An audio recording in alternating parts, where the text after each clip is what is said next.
Bat Force Radio. Bat Force Radio is rated M for mature, or should that be immature? Hey guys, Dustin Witt. Hey, this is Scott Snyder. This is Paul Dini. And you're listening to Bat Force Radio. And you're listening to Bat Force Radio. You're listening to Bat Force Radio.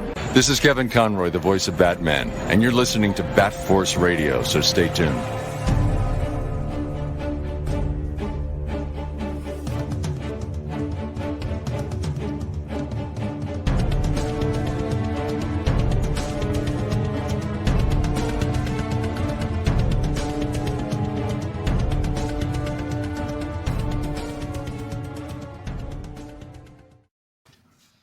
Welcome back to Bat Force Radio, the Batman and DC podcast with no limit.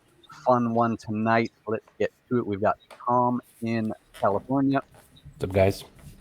And we've got Jesus in Jersey. Believe. And I'm Robin Cross in Canada. Okay, a few years ago, going back pre-pandemic, it was a simpler time. It was a healthier time. We had less dire worries, and there existed a sort of campaign to badger one Tom King into writing the Phantasm into his main Batman continuity. And when this finally came to pass, the artist spearheading it was one Clay Mann, one of our very favorites around here. This came to pass in the Batman Catwoman 12-issue miniseries from Tom King, Clay Mann, and Tomeo Mori.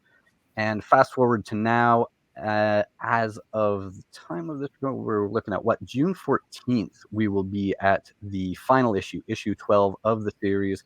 Joining us here tonight to maybe shed some light on what we will see at the end of the will they, won't they wedding story of Batman and Catwoman is, as I said, one of our very favorite, Mr. Clay Mann. Hello. Thank you, Clay. Hey, there's a hand. Our artist extraordinaire, Clay Mann. Absolutely. What's going on, man? How you doing? Pretty good. How are you guys? Doing all right. We're good. We're all still alive and healthy here. Glad that we all have made it to the end of this run. You know, we all survived long enough to see it come to pass. You know, one of the big things in Tom's Batman run, you know, in his Batman proper run from Rebirth, the beginning of Rebirth up to issue 85, was one of the probably the most covered in the news event from that was the looking to be wedding of Batman and Catwoman, which obviously we know how things went there, and that story is now wrapping up in what you guys are doing in the Batman Catwoman story here. Yeah. Do you know if he still has to? Do you still have to have security for you guys when you go to? I mean, have you been able to go to any conventions? Yeah, I've never had death threats. Yet. Don't have that problem. I don't piss people off, so. I mean, that's not true. I can find people I piss off on Twitter. Probably. Well, there are people who will throw some insults your way, I'm sure, just for doing Batman and Catwoman together. There's this weird, there's sort of weird cliques that exist of people that want only a particular relationship between two specific characters to exist. And if someone is writing or creating a different relationship, there's this unreasonable hatred. And I don't know why that's, you know, they're not, it's not a documentary. They're not real people. Yeah, and it's also like, I don't really care because right now, anybody buying that book has to be a Catwoman and Batman fan. Mm-hmm. So, and those are the people, those are the only people I'll listen to right now. Oh, I'm sure there are at least a few people hate buying it. Good. I wish there was more hate buying it. Yeah. But it even then, I mean, even the hate ones are kind of like, I like the art, but yeah. So I don't care. but I don't know about this Tom King's writing. I want to say I remember. I can't remember specifically what Grumpler said, but he was good talking about how regardless of what he thought the story would be, he knew he was going to like the art. Somebody said that. I don't remember which one specifically, but definitely a testament to your art. Was this series, did they add on another issue, or is it always planned to be around the 12 issues?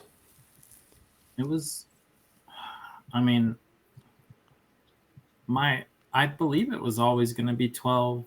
I mean, I even backed out of 3 of them, but yeah, I think it was always going to be 12. Um, yeah, I don't know if I can recall anything other than that right now. Yeah, you mentioned the 3 that you weren't in there. So Liam Sharp did cover 3 issues in the middle there. Was that just a matter of the scheduling, trying to keep to the schedule, getting all those that workload?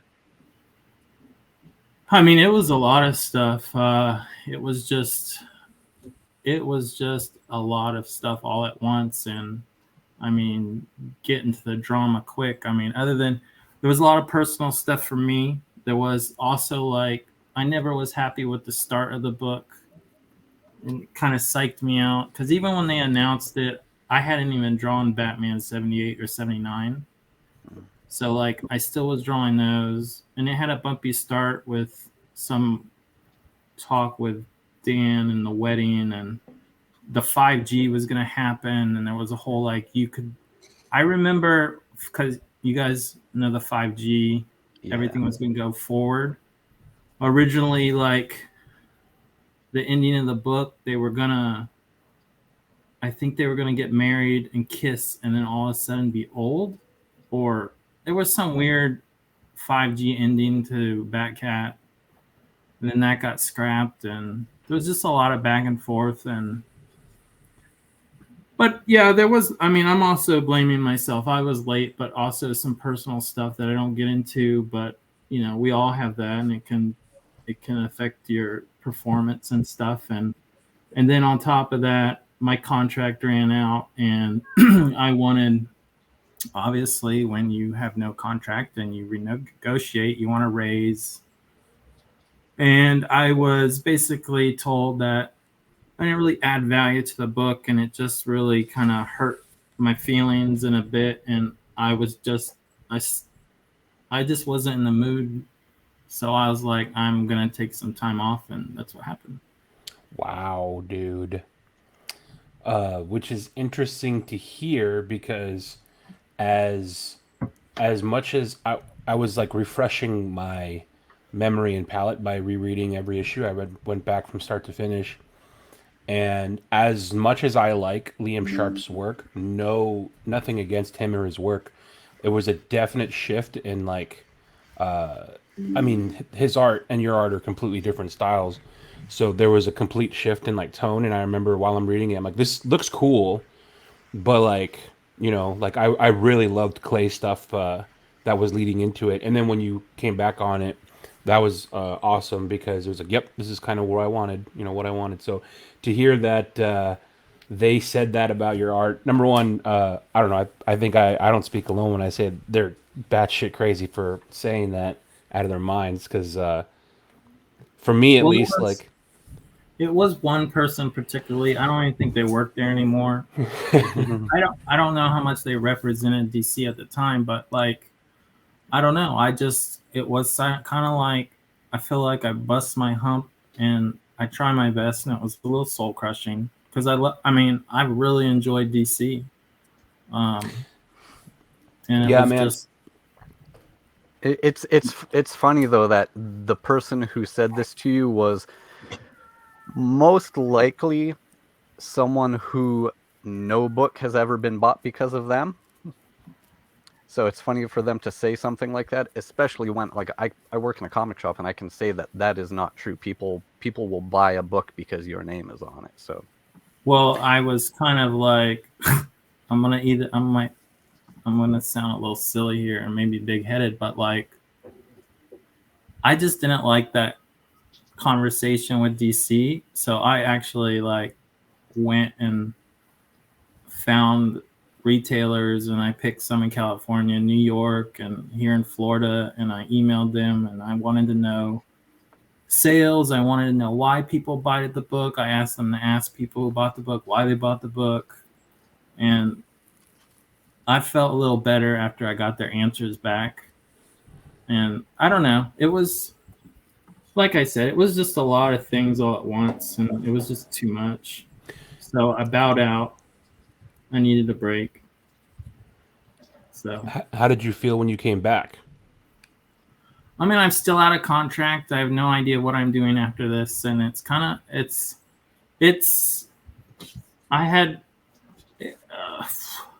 I don't know. I'm in a weird place right now when it comes to just like my value and like I just think it's made me more driven to do something more because like I don't want to be on Tom King's book, you know. I want to be Clay's drawing this book, you know. So it's just kind of opening my eyes to like maybe I need to do more or like just, you know, like you had Sean Gordon Murphy on here, and it's like I'm not saying I want to do what he did particularly or the way he does things, but like, you know, I need a mix of where I am now and what he does, like just something like that, if that makes sense. Yeah, Dude. yes, for sure.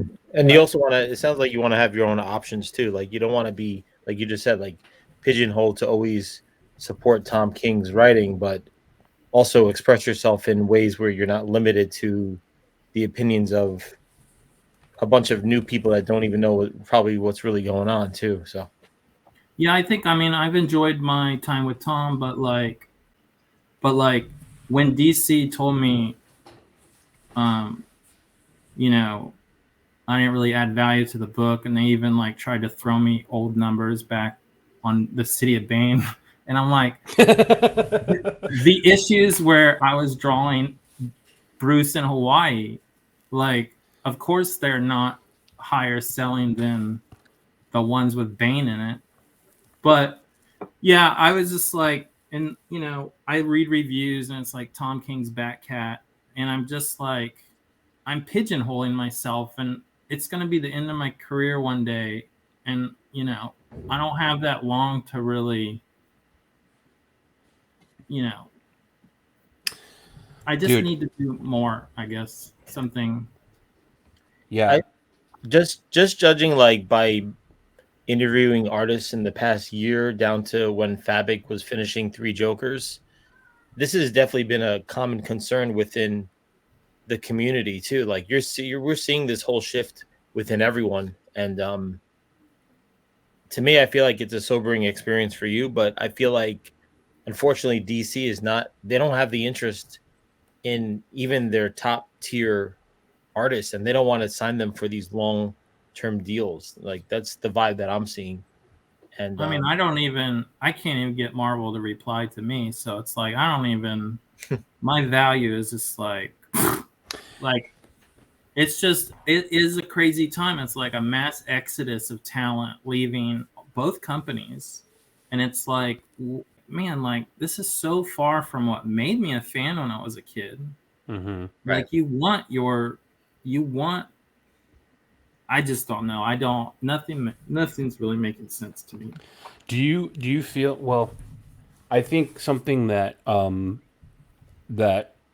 mean, we as a group can agree with is your art for us kind of drives us to a specific title.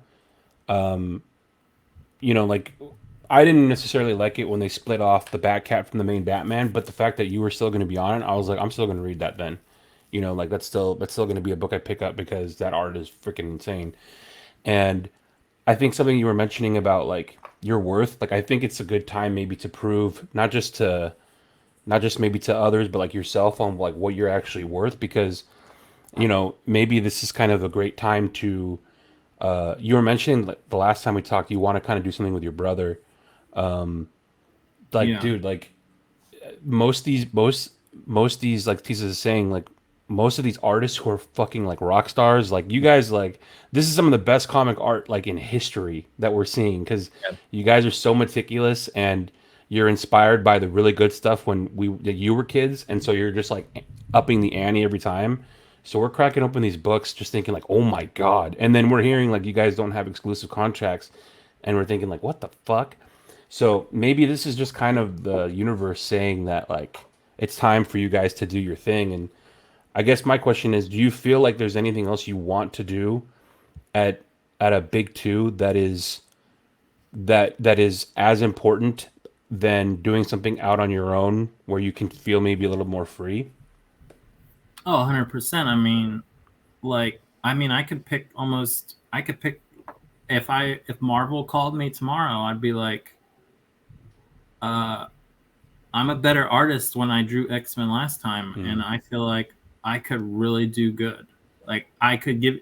Plus, they're my favorite characters in existence. I mean, Batman's a 0 to X-Men being a 10 for me. So like, I could only imagine what fun I would have, and it's just like, if I could just talk to you guys, that would be amazing. Like it's weird, and then at DC, I had a couple ideas with my brother, and I am going to pitch something to DC when Batcat's over with my brother. But we're writers and the artists of it, and like it will be a Mann Brothers book, and hopefully if they don't go for it, I don't see myself really. I don't know what there is for me to do there. I'm not going to just. I promise myself I'm not doing anything anymore. Like I'm not just gonna say yes to, if Batcat ends and they're like, "Do you want to do Booster Gold?" I'll be like, "No." I'm just not. I'm done doing that. I just can't. I mean, I've enjoyed Batman, and to be honest, like there's perks to it. There's royalties and all that stuff. So it's like, once you have that, you can't really. It makes no sense to go backwards. And so, I don't know. I just think everything, like you said, it's a good time. It's like an awakening to me, sort of, to just force myself to. It's a good thing. It's not. I'm sounding negative, but I think it's a really good thing. It's hard. It's hard because, like, it's funny because I've had this conversation with Teases. I want to say like a year ago. He was a freelancer. He's a freelancer. He was like, I don't want to speak for you, Teases, but you were at another gig that you were kind of feeling the same way as Clay's describing right now, like pigeonholed, having to be a yes man, not wanting to do that, wanting to do your thing. I was just having this conversation with my therapist about feeling that way about my job, and thinking like I need to force myself to find my value and do what I want to do rather than do what is easy and what other people want me to do. And the last couple of years as a comic reader have shown me that if you're a badass artist, people are going to follow you to whatever you do. And if you kind of set yourself up right and they know where to find you, you're going to be fine doing exactly what you want, supporting yourself, doing like the projects that you want, like the kind of like the Substack thing, some of the Indiegogo stuff, like some of that stuff that I've seen. Go ahead. That the whole Substack thing pisses me off because it's really why is that? Because it's really just artists. I mean, it's not artists. It's really just writers. Oh, I got you. The writers got the deals and they pick the artists, or they didn't. I don't know. I don't like it. But like, so is there anything that is compatible for like an artist to do? Like Patreon? I don't know, Patreon. Like I subscribe to Ben Templesmith's Patreon. And I thought about Patreon, but like a reason I want to write too, it's just because it's like and I see, man, this is going to just be one negative podcast. No, dude. No. Like even just lately, like Brian Hitch, if you follow him on Twitter, like he's been talking about. There's several people. They just kind of talk about like it's tiresome what artists don't get, and like a writer is making more than the artist probably, but they get to do 6. They can do anywhere from 2 to 6 to 7, whatever books they want a month. So you're talking about a ridiculously higher income, and then they also get a Substack deal on top of it. And it's not envy, by the way. I mean, I'm not saying they deserve that, but I think artists deserve it too. I'm not saying they shouldn't have it. I want them to have it, but I want artists, like but artists can't do that because they cannot draw as fast as a writer can write. So like something, it's just like something needs to change. I don't know what it is, but it's just like, and honestly, I think the only change is I need to write stuff myself because that's the only thing that's going to solve it. It's interesting because when when you like think about when you think about what people are collecting comics for, at least like the CGC graded stuff that people want to preserve, like a lot of it is the cover art, the art, the artists. I don't like, for example, like if I see a book that someone is collecting, more often than not, if you have the opportunity to get it signed, like you want the artist to sign it. Some people are going to want the writer to sign it, but like for me, if I go online and I look for something like signed or trying to get something signed, like I'm not really going to go for the writer. I'm going to always go for the artist if it's like 90% you're going for the artist. yeah, like But I I was think I think you guys like art. and, Because yeah. I mean, I've been in enough cons to know, like, I'll sit next to Tom and he'll sign 10 times more than I will. And it's not, and yeah, he did do 10 times the books, but I'm saying, like, Tom will have a dead spot in his line, and I will. And I do think people value writers more right now, which is fine. That's fine. I think a lot of that comes though from a misunderstanding from casual readers, like a misunderstanding of the medium, and an underappreciation for how much of the storytelling comes from the illustrator, the colorist, everything. And even if you look at the work of like letterers too, letterers get no attention, but some of those guys are putting work in that adds value to the book that they're on. Yeah, and I mean, I'm yeah. I don't want to sound like I'm anti-writer. I'm not. I'm 100% just want to get closer to that side, and so,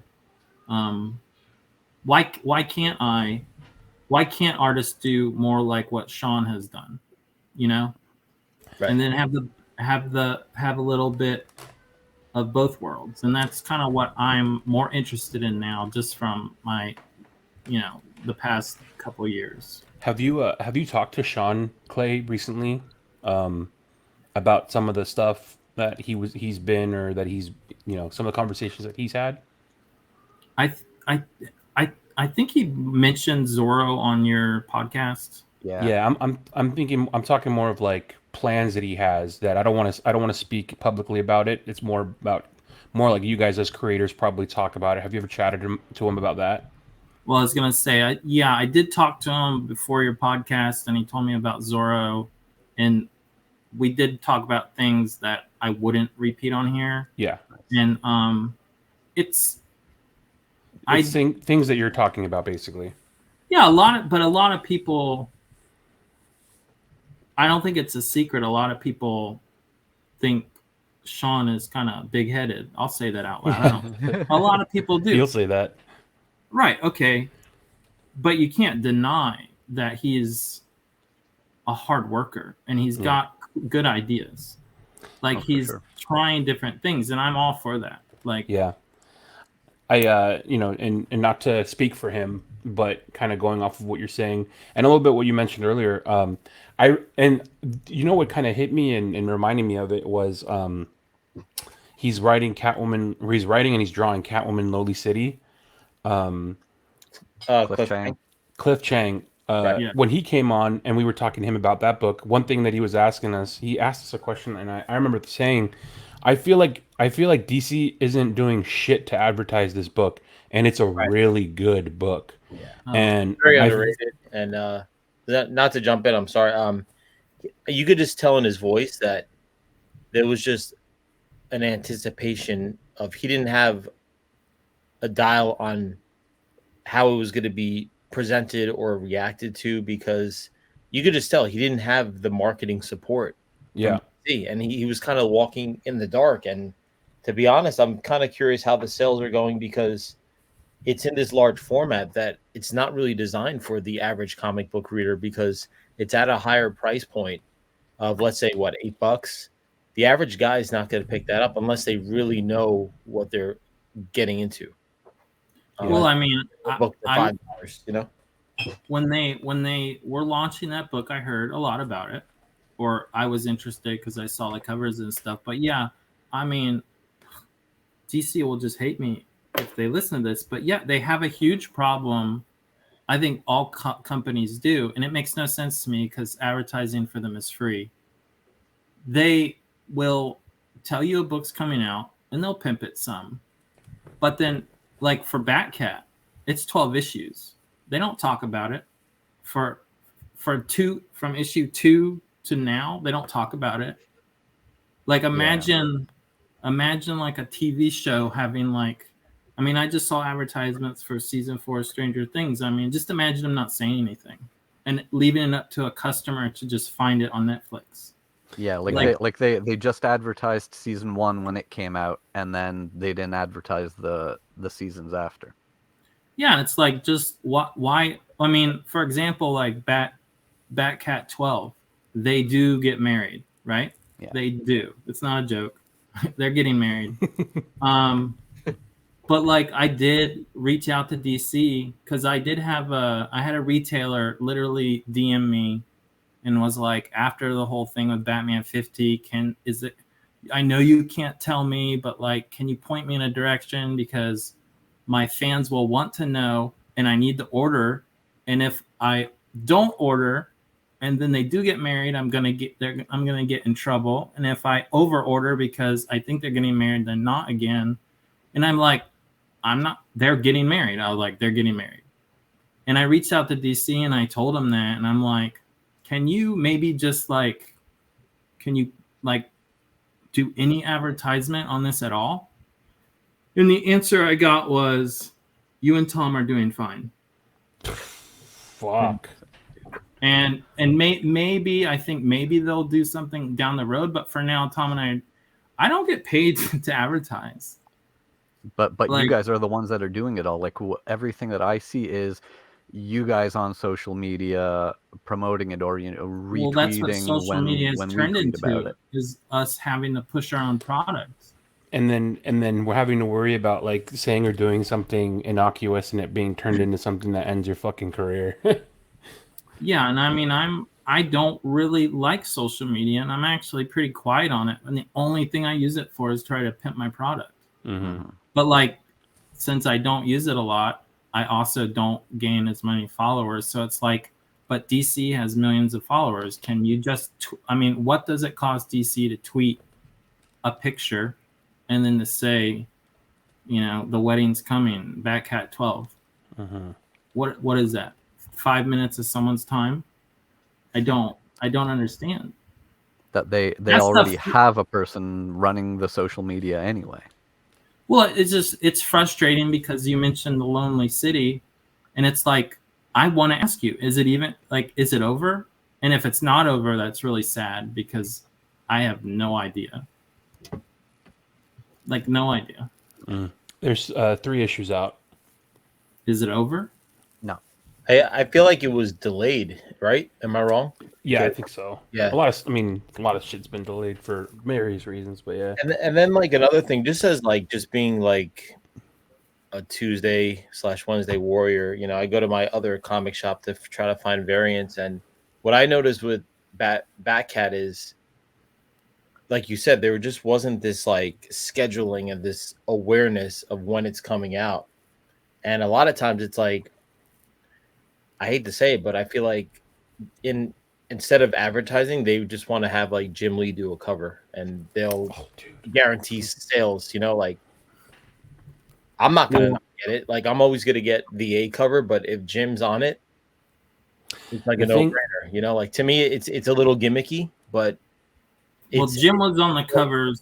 I did ask Tom to ask Jim to do covers from the beginning because, again, as a 90s fan, any connection I have to those guys is like, yeah. So I love that Jim is doing covers for the book. And they're great, but I feel like that's, he gets to pick and choose. And like, I want to see more of your covers. Like, I've been a fan of you and Tom for a long time. Even Heroes in Crisis, like, I was going through that series because of your artwork and visually, like everything was directed through the artwork. Like that dominated the whole series for me. And I was excited to see you do Batcat because of that, because I knew as a reader and a fan, we knew what we were going to expect out of you all the time. So, Well, I appreciate that. yeah, you know, like, it's to me, I've always said it. You're just highly underrated, and it's because they haven't given you these opportunities to really do what you do best. And like Well, you I mean, said, just to be devil's advocate and not sound like a complete complainer, what you just said, like, I know a lot of it's on me. Like, if you take my personal problems the last, 2 years or whatever, like, I should have been more on time on Batcat. And, beggars can't be choosers. So I'm just, like, going forward, whatever my next project is, I'm hoping my head's on right. I'm hoping I'm, like, excited. I'm hoping, if it's DC, that we've come to some terms that make me excited to work. I feel valued. I'm just like, I need a lot of things to align, and I think I could just do a lot better as an artist and whatever. But This may be overly optimistic on my part, but hopefully with the changes again happening at DC, at the top, as far as the Discovery merger just happened. Hopefully, with personnel changes.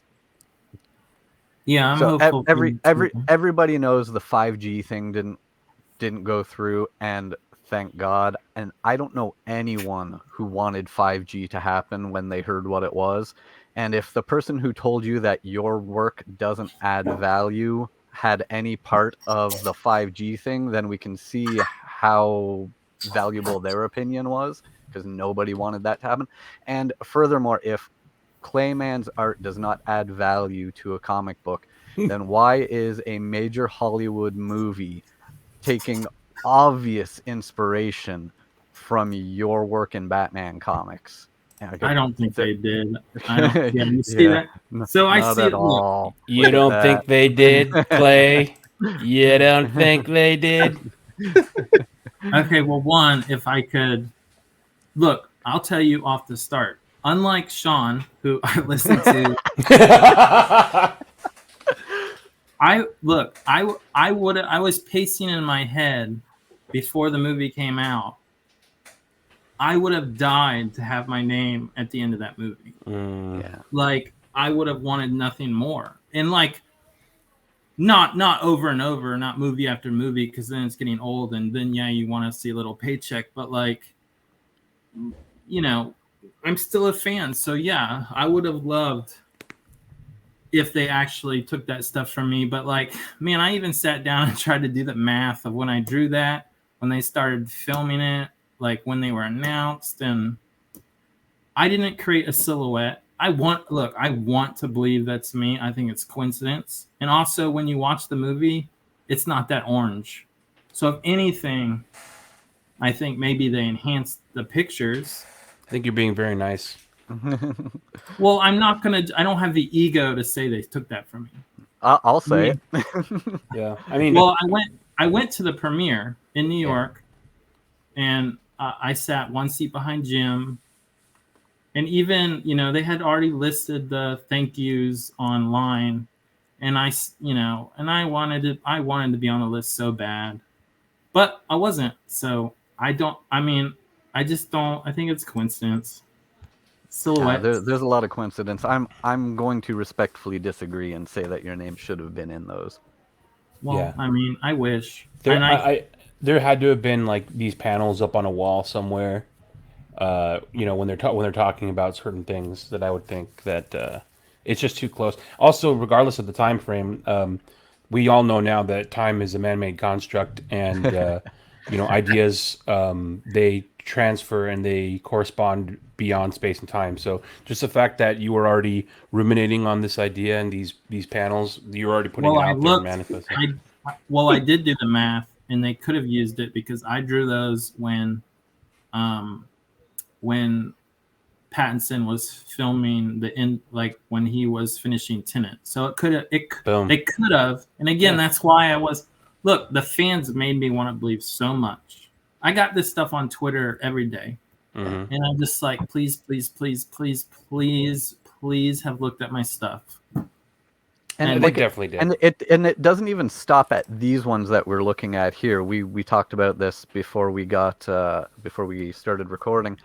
There are those promo shots of Rob and Zoe that look so much like shots of your Bruce and Selena. Like there are so many examples that it can't all be coincidence. I'm remembering now the date issue where it's Bruce in his blazer with a turtleneck. Yeah, yeah. Okay, now I remember. Yeah, because they didn't look at that and go, let's go to the premiere dresses. I'm not saying they did, but whoever is like dressing them, whoever's marketing and all that stuff. Oh shit! And then Zoe's dress too, huh? Yeah. Yeah. Oh yeah. It just looked too similar. I want to believe it. I don't care about the red carpet. I wanted my name on the end of the movie. Yeah. Jim Lee didn't even have his name on the movie, but there you go, man. And he's in talks with those dudes, right? Like he probably. Yeah. I mean, Jim Lee did the whole style guide for the movie too, which is kind of. I don't know who did what, to be honest. I just was like, I went to New York. I saw the premiere. There couldn't have been. I went to the after party. I stalked Pattinson. I was too afraid to say something. I went to a party before it started, and Jim Lee was there. It was such a small group. It was like only like 10 people, and like I was so excited to talk to Jim. And then some guy walks up. Because Jim got up and greeted me. I was on a rooftop, and this guy kind of like, he didn't interrupt, I guess, but he walked up as, I would say interrupted. I hate him. He cock blocked. I hate him. I would say. I barely remember, but I swear he asked Jim who he was, because Jim was like, started to say his huge title. And I'm like, I wanted to like, punch him in the face or throw him off. You don't know who Jim Lee is, and this is my opportunity to talk to Jim Lee. Yeah. I was someone could have taken a silhouette photo of me and Jim Lee on this rooftop. Yeah, but so and then Jim, that guy like talked to Jim until the movie started and blew my chance. And so you were just wanting to talk to Jim as a fan. Oh, absolutely. Wow. Yeah. Yeah, for sure. Jim blocking you. Another thing, not to try to pile too much on the negativity train, but more so in general, and I feel like I don't try to complain too much, but one thing that I don't understand and didn't get, and it kind of is like, I don't know why they do that. They slapped on a bunch of like, the color, right? The color scheme of the movie was like black and red. Yeah. And to promote the movie, they made like collected hardcover editions of like I don't even know what it was. It was like Year One, Hush. I forget what else was in that like little hardcover wrapper. Darwin's Cook. Right. And then even at the movie theater, they were giving out free issues, and it was issues of The Long Halloween. And I'm sure this is more like maybe a Warner Brothers thing than so much as it is DC, but you have an actual Batman Catwoman comic book on the stands in the stores right now. I don't understand why they wouldn't give out like free issues of like #1 or like variant covers. Well, this goes back to like promoting, like promote the ones they did, but also I know those had to like they promoted those because they are kind of like reference material, right? But why not go forward? Why not say, here's a movie, if you liked it, there's literally a Batman Catwoman. Like, again, how hard is that? It can't be hard. Not at all.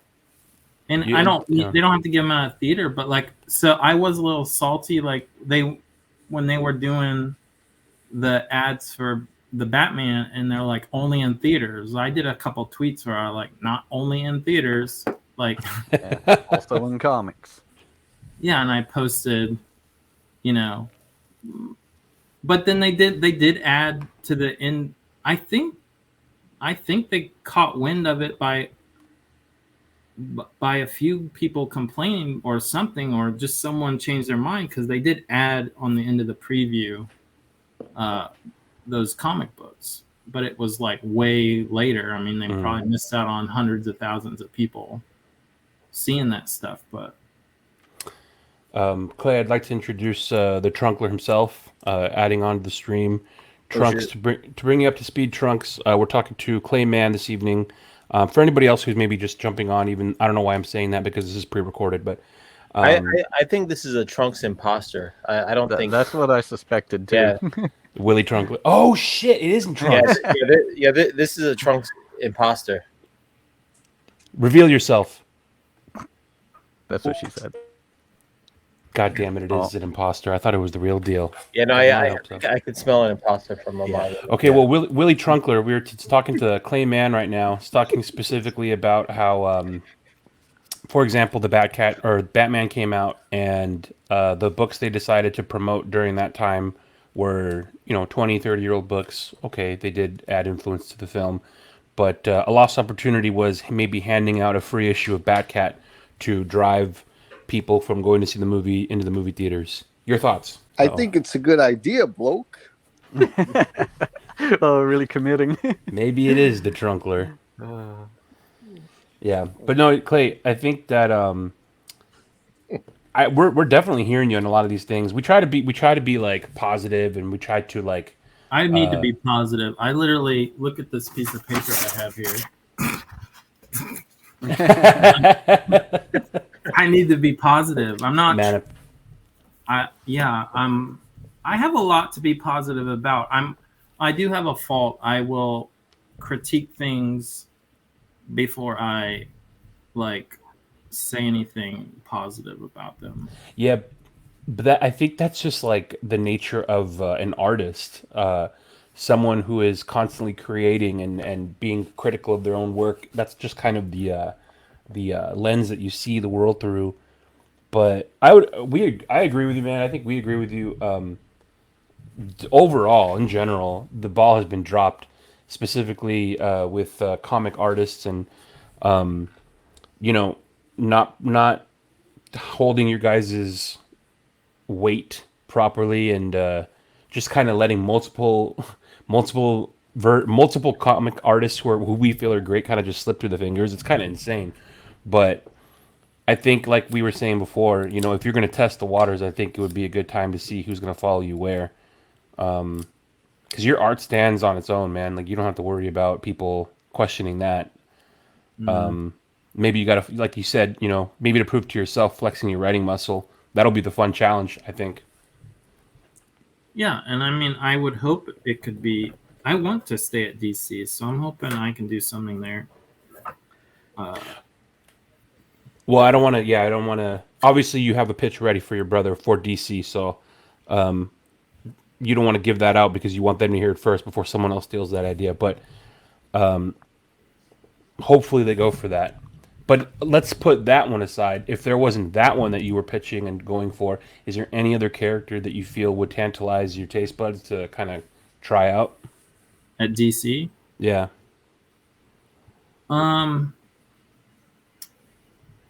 So here's my thing. I can find joy in almost anything I draw. Like, for example, Heroes in Crisis. I've never drawn Booster Gold before. I really didn't know who he was, but I had a lot of fun with him. And it's like, I could have a happy time drawing that if I love the story, of course. But the problem is, if they don't give you a raise or a page rate you think you deserve, well, Batman gives you royalties. Booster Gold will not. Yeah. And it's like, so then when you're counting on things like that, it's a tricky place to be. If money was not part of the scenario, and look, it's real life, it's going to be part of the scenario. I would, there's so many characters at DC that would be fun to draw. But like, you have, like, I have to be responsible. I have to think about that. Like, I'm not going to go draw a nobody character. That's another thing. It's like, they should be investing big names to draw less known characters so they can potentially become great characters and like people want to buy them. And then you don't just have Batman selling well, you have titles selling well. Like, you know, Batman isn't the character that needs the biggest artist right now. It's these other characters. Yeah, and then also like if you see the assortment of every week, Batman is 70% of what's out there. And as much as we love that, we also like diversity because we don't want to be reading 4 or 5 Batman stories at the same time. You want to be able to really enjoy and differentiate what's going on the offering. So it's like you said, it's like why It's wouldn't just a you hard, push more yeah. characters, just to show this range and to kind of have more of a presence. It's a hard position to be in because if you're an artist and you get offered, let's say even Superman, you get Superman or Batman in front of you. You're going to make more money on Batman. You're going to sell your original art for more than Superman. And it's like, this is why no one really wants. I mean, I'm not going to speak for other people, but like people will want to be on Batman probably. And then you're like, how are you going to get a big name creator to a small character? I don't know. I don't know. I wish sometimes I could like just go to DC and sit in a chair and be schooled on like all this stuff because there's got to be something I don't understand. There just has to. I think a big part of it is they don't have things figured out themselves. So it's like it's really what it is, like in all aspects of industry. Because I come from the apparel world and I design stuff with DC licenses, and we go through WB and there's no one that we know. Like I've been doing this for a while, and this team is like every time we meet, it's a set of new people, and there's just no.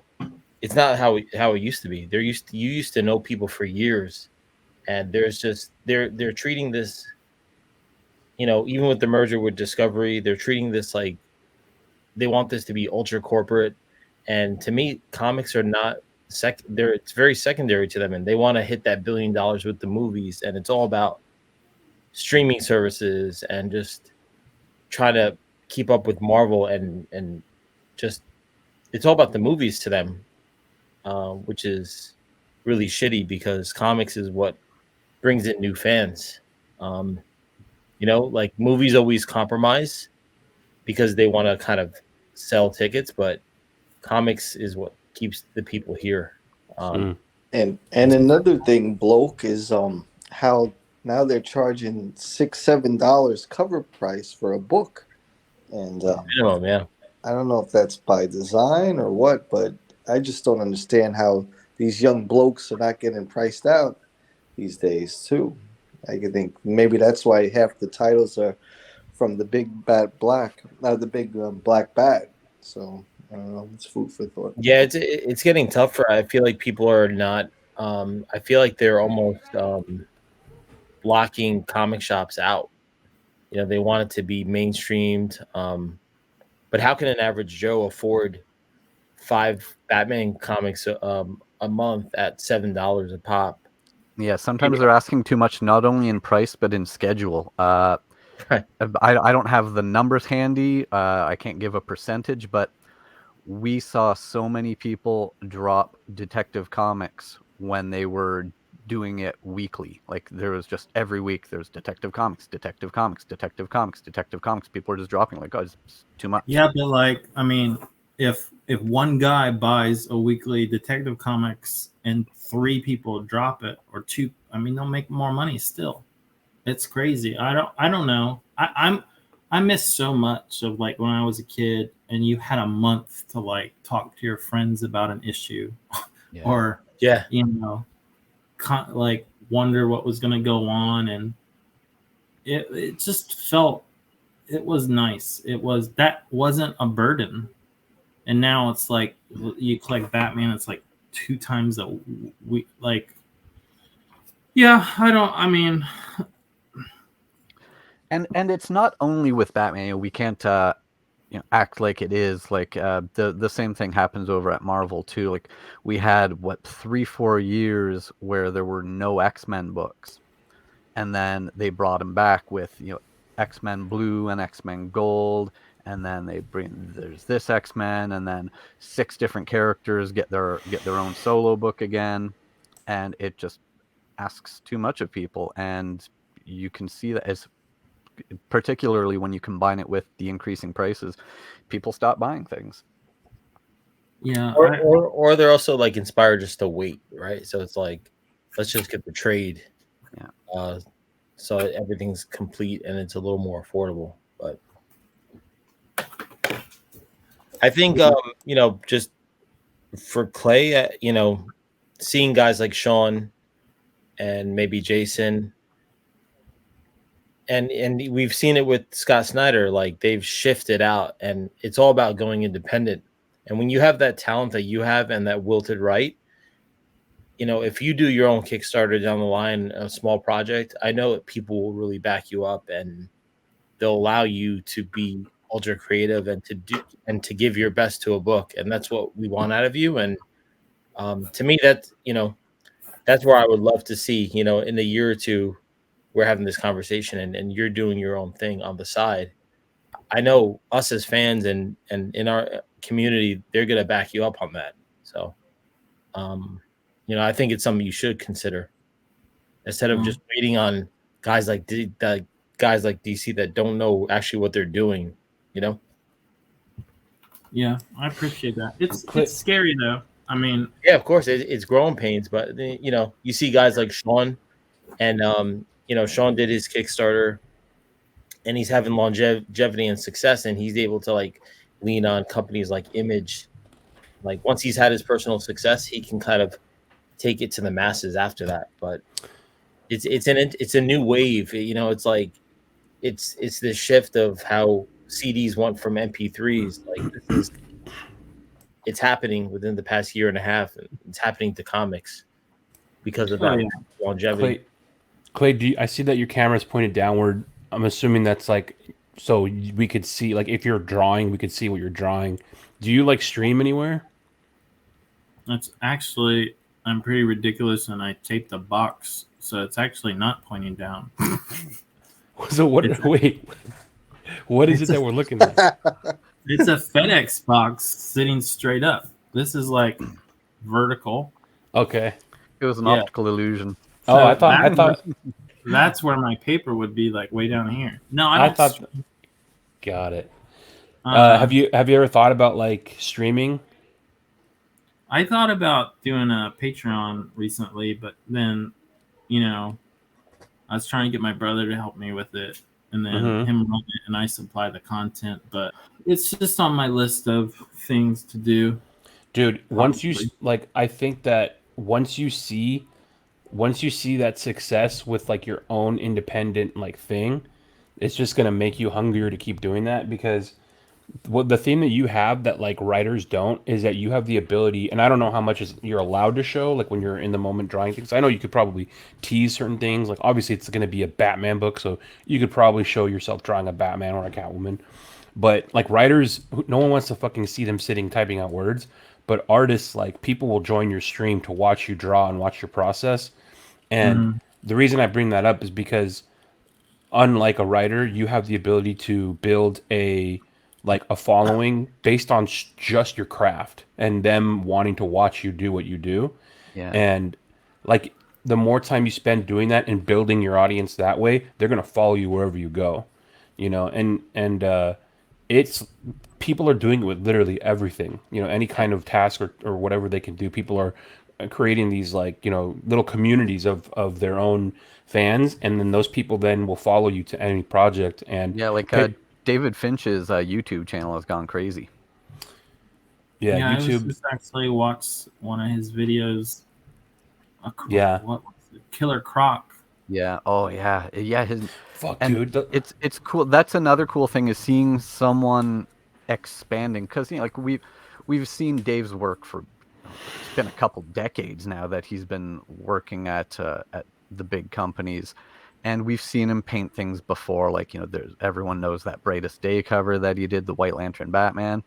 Mhm. But seeing him tackle new techniques and just get really good at those, it's fun to watch an artist that you love doing new things. And I Yeah. would totally watch you doing the same thing. I really like his stuff. He told me years ago a book he was working on, and I'm just waiting for it to come out. Yeah, I know what I know what it is too. I've been sworn to secrecy for what feels like forever. It seems like everybody knows about it, but you're not allowed to talk about it. I feel like that too. And like there are so many hints out there, like even with people who haven't been told, there are so many signs. But just no announcements have been made. It's crazy.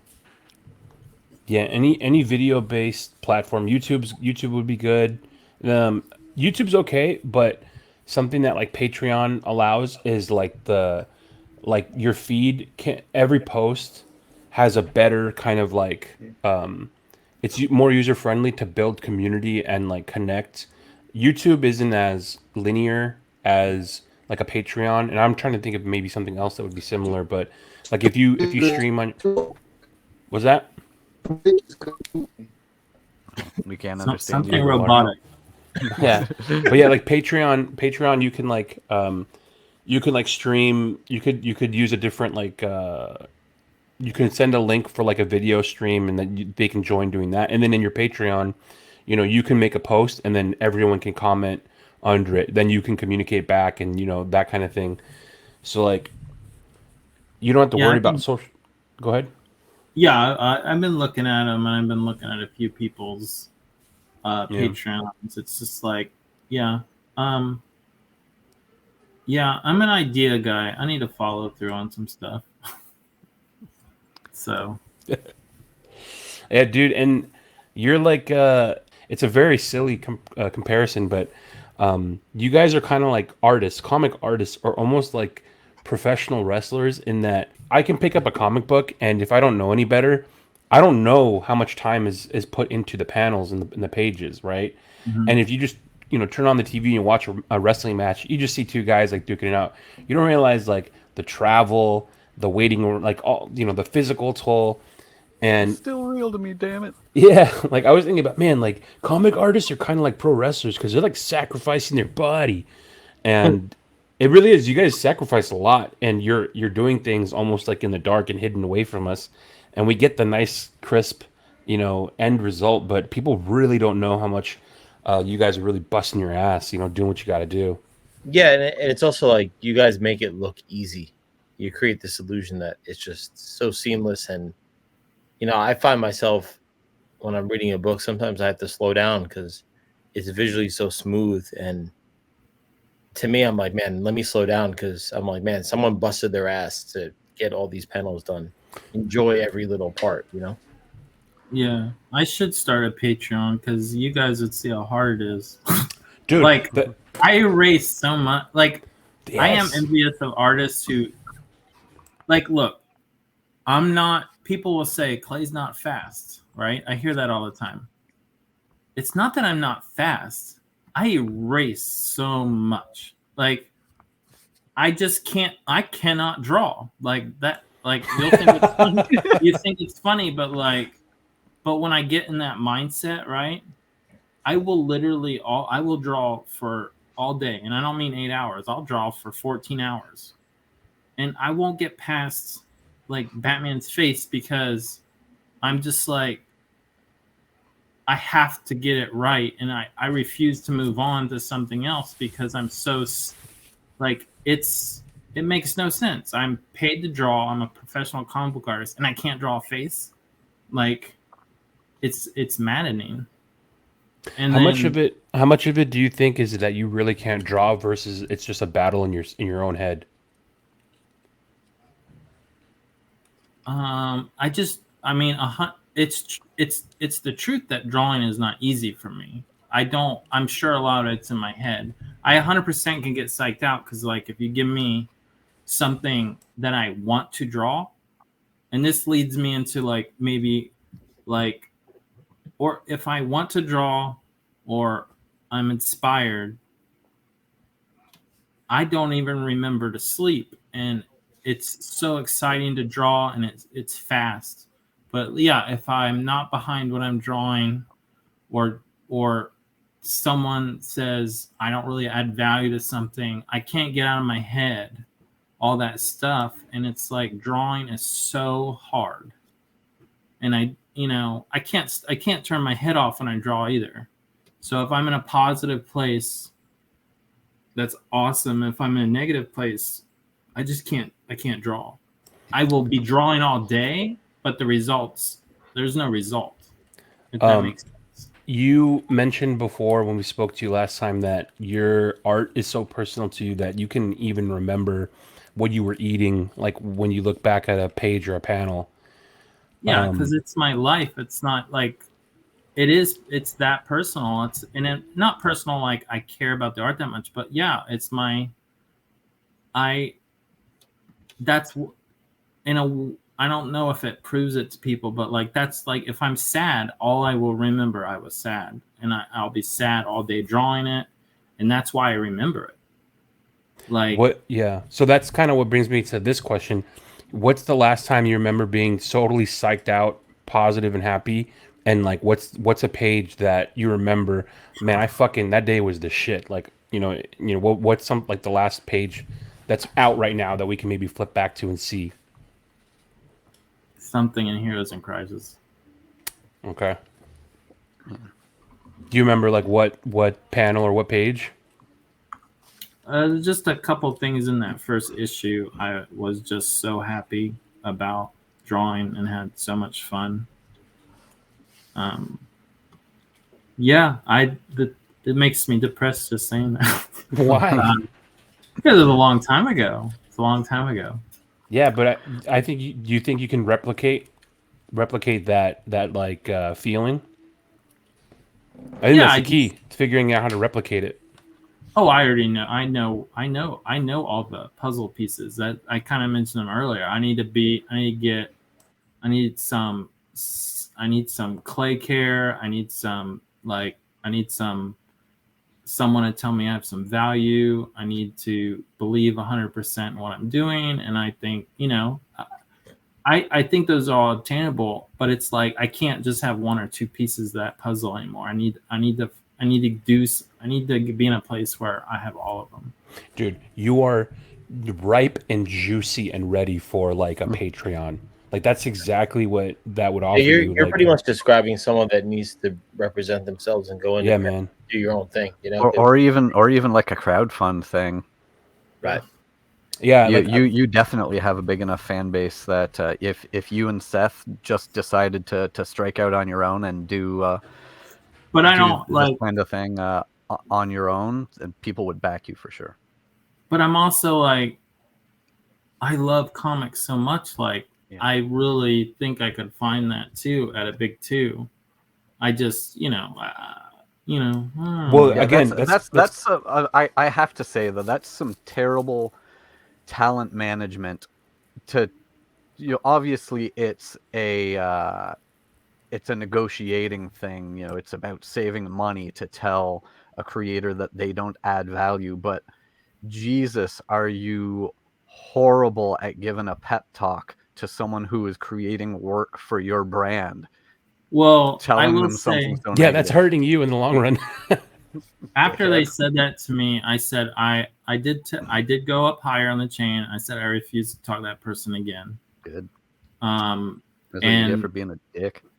And they, I'm not going to say names, but then they started all the the normal things you hear every time you want to raise. And I'm like, can you just tell me you don't want to pay me more? It's your job. Can you word it like that for me? Like, I don't need to hear all these things that are like really hurting my self-esteem. Can you just say you don't want to pay me more? And they did. Yeah. They literally said, we don't want to pay you more. I said, thank you. Could have just started with that. Yeah, like, thank you. Like, okay, I get it. But like the damage is already done. My feelings were hurt. But I think the reality is that that was just something that they in a very shitty way thought would be easier to say than we don't want to or we can't pay you. And the thing that the reality of it is that there's thousands of fans out there that would tell you the complete opposite, and they would do it with their money to show you that they're thinking the complete opposite, and they would support you. And the things that you're talking about, like the process of your craft, where you're struggling and like erasing or like that kind of thing, that's sometimes the most interesting for people, and it's also sometimes really inspiring because, like I said, all we see is the end result where it looks perfect, and we take that for granted. And if you give us like a window into the process of it, it becomes way more personal to the reader, and they appreciate it way more. They appreciate you way more, and it's kind of like that's just kind of where it goes, and I think that's why people will follow that kind of process more, and follow you specifically more. Like, you're ready for it, man. You're ready for your coming up party for sure. And also, I think it's also a good time now because as difficult and shitty it is to not have an exclusive deal, you have the freedom then to do things on the side. You don't have to tell them, "Oh, I can't," or I'm not going to do this or that. Like, you can explore shit while you're, kind of working out with them, right? Yeah, I mean, I've had two interesting offers as a '90s fan that I'm kind of excited about, and I didn't have to say no because I'm not under contract. But like, I know I'm afraid some will laugh. Rob Liefeld, he asked me, like, some people, he's he can go both ways for people. He asked me to do a page in like a profit book he's doing. I said yes because it's Rob Liefeld, and I have to pay back what he did for me as a kid. So obviously I have to. Did someone laugh? Nope. No, not that Oh, I I know. thought I heard it laugh.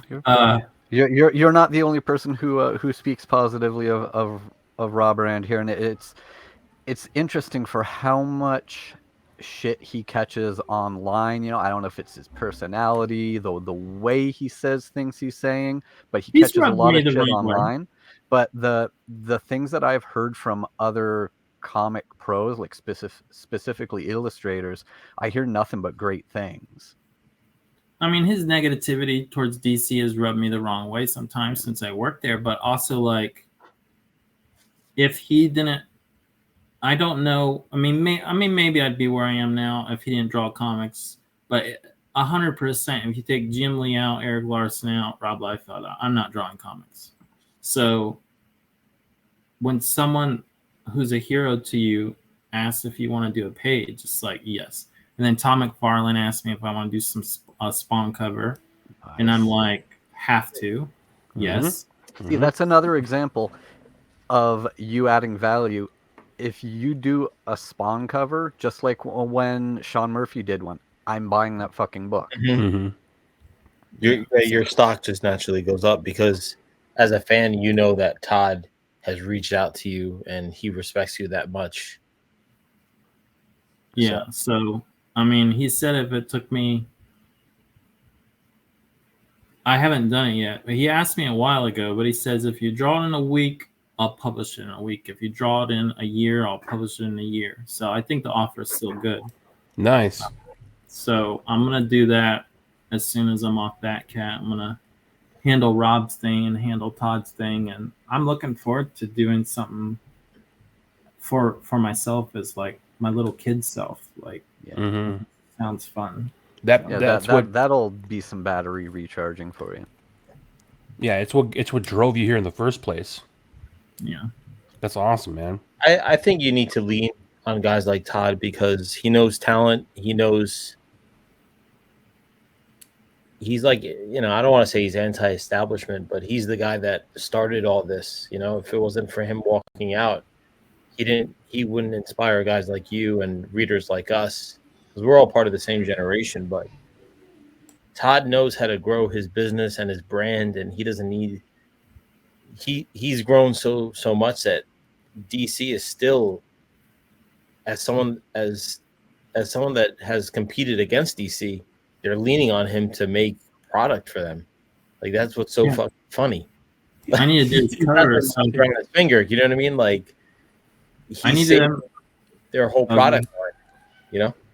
Yeah, I need him to. I need to do his covers so I can ask him why he didn't make a Phantasm toy. Like, I'm sure he's gonna do it. I mean, I look, don't know, man. dude, That book's there's so I got a Clayface. Oh my god, look at that.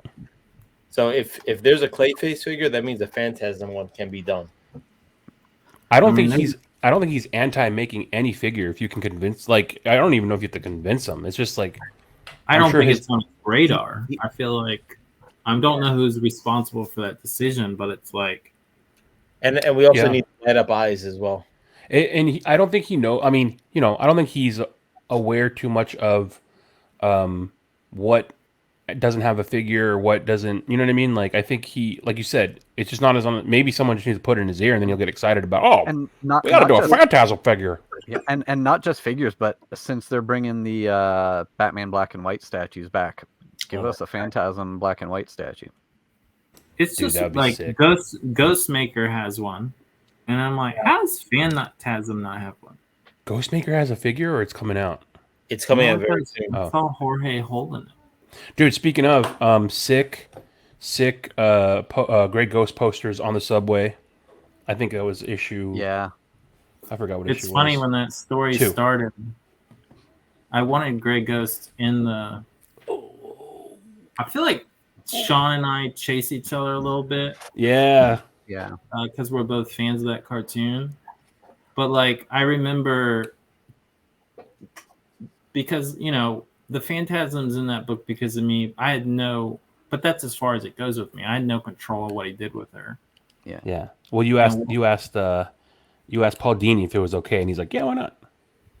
Yeah. Well, I had to convince DC to let us put her in the book, and I also had an idea that I pitched to Tom about using the Grey Ghost, and I think Tom said it didn't make sense, which I would argue with, but which I just assumed he didn't want to, which is fine. He's the writer. But I did want to draw Grey Ghost really bad. I wanted him to mentor Bruce. I'm trying to remember what my reasoning was. Oh, because in the book, if you guys are reading it, how Catwoman doesn't kill the Joker until Bruce is dead? Mm-hmm. Mm-hmm. Spoilers, but yeah. I mean, that spoiler's been around since. Yeah. But yeah, it had something to do with that. I think I wanted Grey Ghost to mentor Bruce, and that be the reason why he wouldn't take. I don't remember. I just remember after Tom said no, I was like, well, he's gonna be in it no matter what. And so, fucking put him on a poster. Put him on the posters. Yeah, another cool thing through the series, though, just piggybacking on that, I like your use of Batmobiles. That's always a cool thing to see. Just old ones? Yeah, just getting the animated series Batmobiles in there. I think I refuse to draw a new one, so. Well, why do you need to create a new one when there's so many cool ones already? Also, I think you had the 89 in there. It won't get attention. Tom doesn't draw like car scenes, so I'd draw it for one. It doesn't make sense. Yeah, that's true. But yeah, he's driving classic cars. What's wrong with that? Nothing at all. It's awesome. So, man, what is your time frame as far as you pitch this thing with your brother to DC? What are you looking at as far as time frame on that? Like getting it done or started, just the where as far as right now, because you got to finish Batcat. Where do you see yourself kind of coming to DC with that? I mean, as soon as I'm completely free and I've taken a breath, which I don't know how long that'll be, but I don't imagine it'd be too long. I'm not even sure. I hear a lot of pitches get turned down. I've been told go straight to Jim Lee, go straight to no.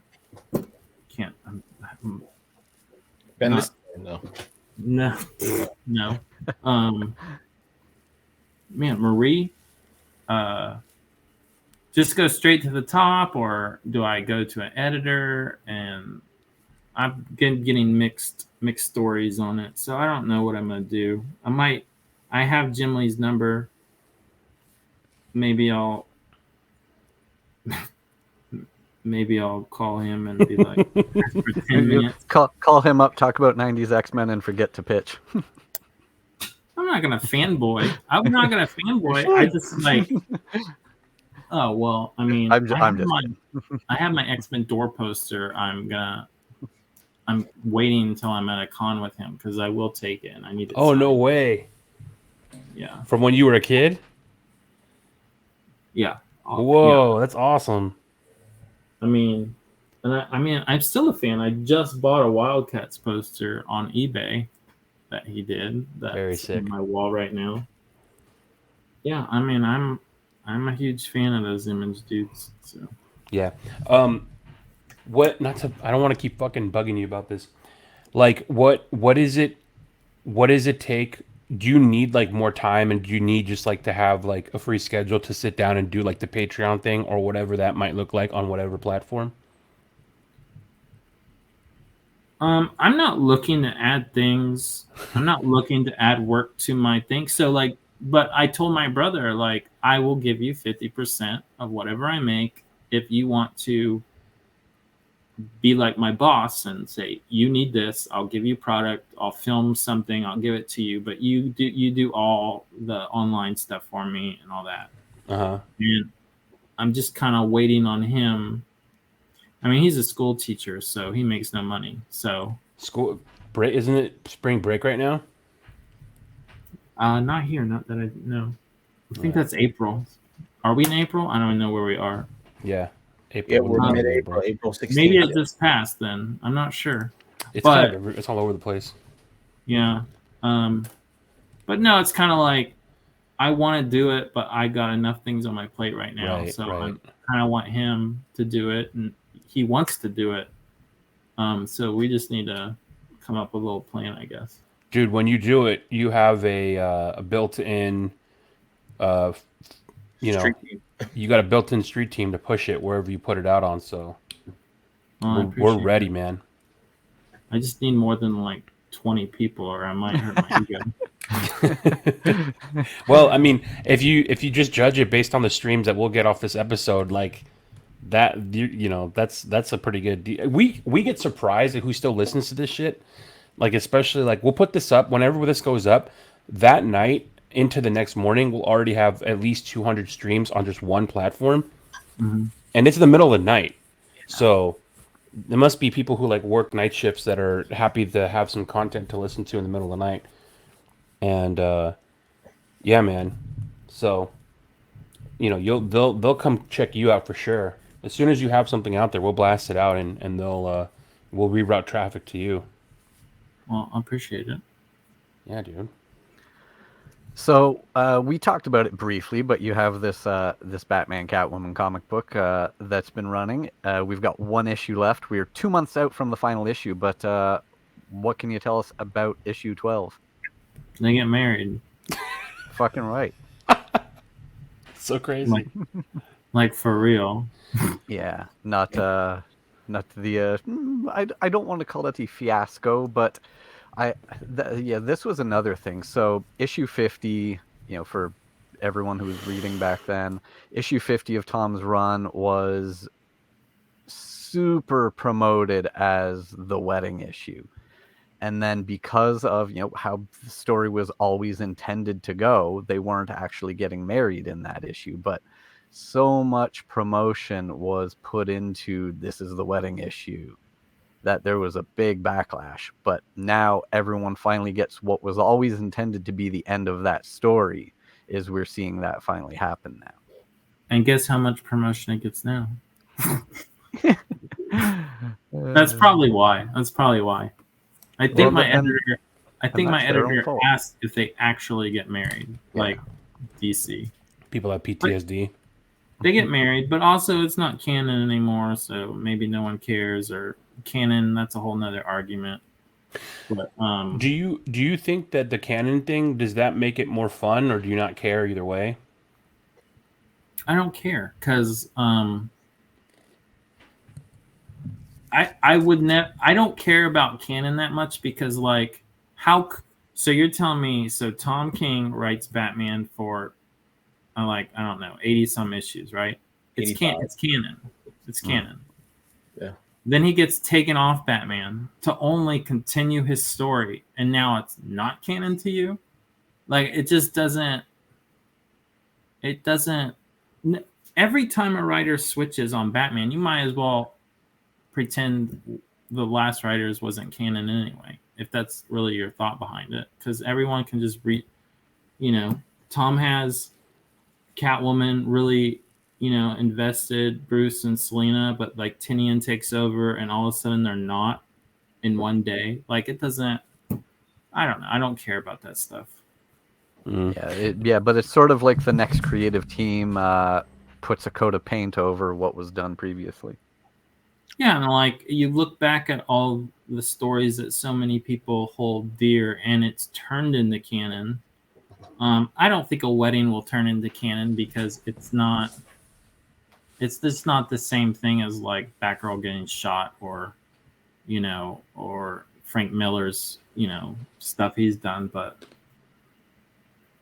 I don't really.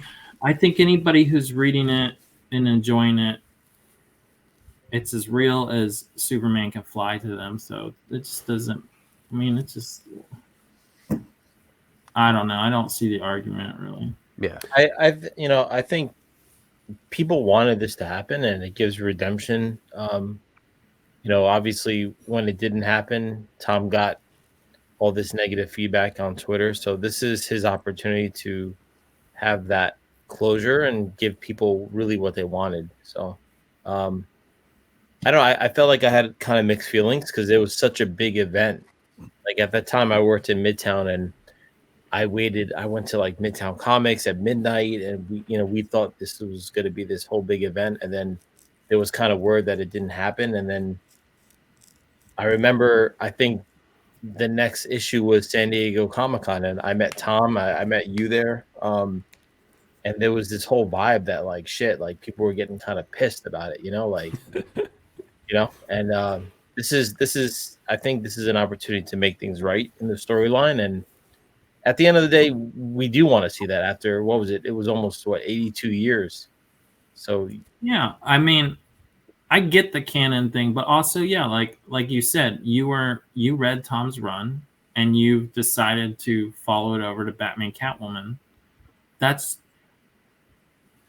as canon as if it would have happened in the main line because Tinian would have probably come in or a next writer or whatever, divorced them or something. Gotcha. And then it's the same thing. But in the same respect, like Tom also made that point that Bruce is at the end of the day, he's Batman, and he can't commit to having that whole life with Selena. Initially, and it kind of transcended and turned more into like a mental thing. But at the end of the day, Batman can't really be married because he's married to his purpose. So yeah, I mean, it's kind of like the ending of the Batman. Like he could have ran off with a love, this girl, and they decided not to. It's just too fucking complicated. It's just not going to work. As much as they convince you for like 10 seconds as they drive back and forth, you think it's going to happen, but you also know it's not going to happen, So yeah, I think it's interesting. And, this is the opportunity to give fans what they wanted. It's like, so I'm all for it.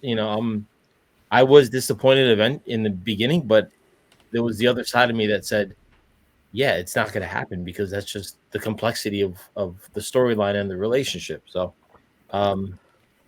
I was excited to have this sidebar. And to me, it's kind of like to show this longevity of Tom going through 85 issues and then Tinian going through, what was it, 115, 120, and then Josh. Like, I don't know, it just shows that DC's just they're a little confused, like you guys had the biggest run, Tom had the biggest run, And now how many more times? Like, thank God the run is still going on, because I think once it hit 100, there was kind of that feeling, when 5G was coming on, that they were going to cut this series. Yeah, reboot it again, a new Yeah, they're number gonna one. reboot it again, and everyone's like, shit, like, we've committed so much of our money and our time and our efforts. So the fact that this is going on still is a positive thing, but the fact that they're changing so much, I don't know if that's a good thing or a bad thing, because we're so used to, like, Tom had a pretty epic run where he was supposed to make it to 100 and he stopped at 85. But to me, it's like the Batcat series, it helps give you and Tom that validation, and it helps Tom move on, and he's doing the right thing. So, me as a fan, I'm happy for that to happen, even though it took what is it, almost 3-4 years, right? Like, it's been since 2018, right? Probably. I mean, well, you'll get your wedding. I thought, that being said, I thought it was kind of silly. People freaked out so hard when it didn't happen, and that was just. I mean, and that was solely because of all the marketing that they put on it. Yeah, it was heavy marketing. If they had done their usual level of marketing, then there wouldn't have been any anger. I mean, how many issues of Batman 50 did they have? I think all the variants. Over 500,000, I think.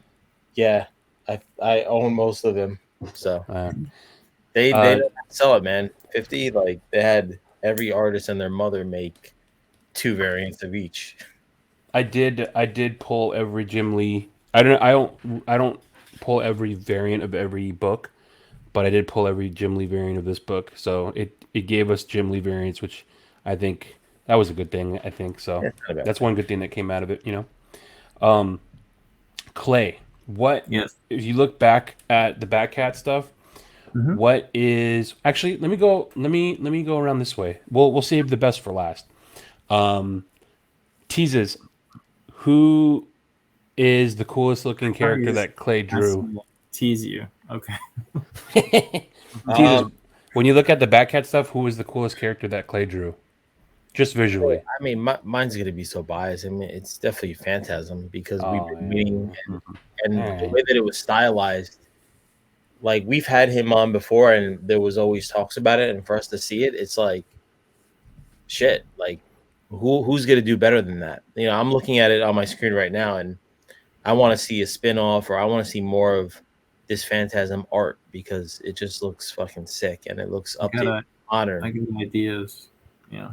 But I mean, again, I think what's cool about Clay and what I expect from him is, like, the way that you stylize characters, and we've also said in the past, like, especially with female characters, you make them look so athletic and strong, and, like, especially, like, I remember in Heroes in Crisis seeing that the way that you draw Babs is so unique and so dynamic, and even with Selena, like, you make her extremely sexy looking, like, you give her long legs, like, you give this, like, super stylized feeling that makes every panel really exciting and interesting. So you have your own niche, and I like how you draw Batman. I think you make him look classic and really strong, but the way that you bring these female characters to life really just visually sparks so much interest that you don't even need words half the time, Well, thank you. So my answer is Phantasm. Robin, who would you say is the coolest looking for you? Oh, it's the same damn thing. It's Phantasm. That was why I was waiting for the series to come. It was to get Phantasm, have her finally in the main comics, not just in the animated series based issues, but just to have her in the main books. Like, it felt like she was finally there for real, and to have one of my favorite artists bring her there, it's just perfect. Yeah. I'm gonna be the break in the chain, and even though Phantasm looks awesome, I didn't expect, number one, that Helena Wayne would be, like, in the book, and number two, like, I fucking love that suit, that bat suit that she has. And so, like, anytime she was in the bat suit, even like fighting with her mom, fighting just like in general, just jumping around, I was like, "Fuck, that's a sick ass looking character." That's And not a popular take. what's that? It's not a popular take. For me, it's just like I liked it a lot, and I like it too. I wouldn't have made it. I'm on your side. yeah, like again, like Phantasm definitely was like the the title, the top of the title of characters, but I fucking love like that cover with Helena on it. I fucking love that cover. Oh, guess who owns that? You got that? Keep talking. You can keep talking. But just like the suit, the color, the scheme, the way it looks. I like how at first when she shows up, you don't know if she has like, oh, she doesn't have a cape. Okay, that's kind of cool. And then later on, she like spreads her arms out, and it's like the fucking like it's like the fucking Beyond, like the Batman Beyond wings coming out of her suit. I was like, oh shit. It looks futuristic, and Yeah, the but it's thing that to add to what Tom was saying, like when you see Helena, you're like, it looks like a first appearance cowl. Like I love the fucking cowl on that. Okay, well, it is the first appearance cowl, and it is Batman Beyond Wings. yeah, we nailed it, dude. Yeah, but yeah, it looks awesome. Like we need more of that. Yeah, and I think another thing that like I really liked about it is the reason I was asking about the canon thing is I kind of like this book not existing in canon because when I think maybe like that happens, people have the freedom to do whatever the fuck they want and not have to worry about like oh, you can't do this, you can't do that, you can't do this. And like the fact that Helena's in this book and she's like the Batman and Dick is the commissioner and he looks cool too.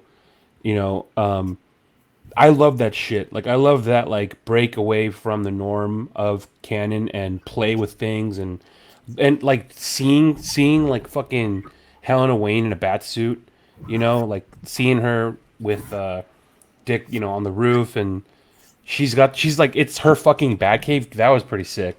Like when she's telling people to get out of the bat cave, I really like a lot of that stuff. So I think for me it was a little bit of you're getting something that you wouldn't normally get. It's kind of like a new Batman, but it's Helena, So, Well, yeah, when the second it went Black Label, or once I realized, it wasn't normal, I'm like, I'm not drawing Batwoman in that red and black suit because in the script it says red and black suit. I'm like, nope, not happening. That's awesome. The whole reason I did the Catwoman thing and tried to get permission to do that because I was like, why can't I now? And also, I thought it would help with the time jump. Yeah. And I remember, that wasn't a popular. I had to fight for that too. Popular, like amongst like editorial. I'm not gonna name names. Just, yeah, I mean, because I did want to change the suit. I wanted to change the suit. Some people didn't like it, and I stuck I'm just like, well, I'm the artist, and that's what that's what I want to do. So yeah, and I'm glad that you did for personal reasons, dude. That suit looks so sick, and her look is awesome. And I know you want to see a Phantasm figure, but I would fucking love a Helena Wayne, figure. No, I would too. But Phantasm, I feel like is a little more popular. So in Go ahead. Sorry. In the book, I don't know if they're doing it just to kind of like say it ceremoniously, or if they really do. Do they call her Batwoman or do they call her Batman? I know in the recent issue it said Batman, and I'm thinking, get Tom on your podcast. I thought it was just kind of symbolic, maybe. Yeah, that's what I thought. Yeah. Like saying like you're the Batman now, just that way. Not that that's what they call you. I was trying to find it. I own that Helena cover that Jim Lee drew. He gave it to me. Oh, nice. Whoa! Shut the fuck up. Yeah, I'm a little nervous because I can't find it. Uh-oh. But I reorganized. It's somewhere safe. I know that I always put something somewhere safe and never can find it. But we traded. I gave him my Helena cover for his, and I'm just gonna assume it was a pity trade, so he gave it to me. Well, you got a pretty sick. understand that. Hang on one second. That's like two NFL players just swapping jerseys at the end of the game. Yeah, dude, it's so sick. No, it's not. I'm so grateful he gave it to me. It's like, did you find it? I'm looking. Are you? Okay, well, I was asking you, but here, just in case. Shit. Yeah, I have that. I was trying to show you guys the black and white. Well, if you can find it, you can find it. But we're looking at it right now. So you have this one then? I own that. Yes. Damn. And it's cool because it's the only cover I think Jim Lee, maybe it's definitely the only one with my version of Catwoman. Obviously, that's my version of Batwoman. Uh-huh. And like, I don't know. Like, I'm just like, when did Clay Mann ever what like I'm just talking to myself, like I got Jim Lee to draw a costume I made and he gave it to me. Dude. Like, it's pretty cool. Yeah, man. So like this is the kind of shit that you gotta have on your wall whenever you're drawing. Just to let motherfuckers know. Yeah, I need to get it. That's tucked away until I can get it like UV glass framed and all that. Do you have any interest in scanning it and then having like what's his name? Alex Sinclair color it? Like like to have like on the wall color? Yeah, like side by side. So you have like your original gems and then you get Alex to color the copy and you have them side by side like that? I honestly would probably just get this blown up as a poster then. Yeah. Or just frame the book right next to it since it has my name on it. Yeah, that'd be cool too. I didn't even realize that that's your Batman and Catwoman. That's fucking awesome.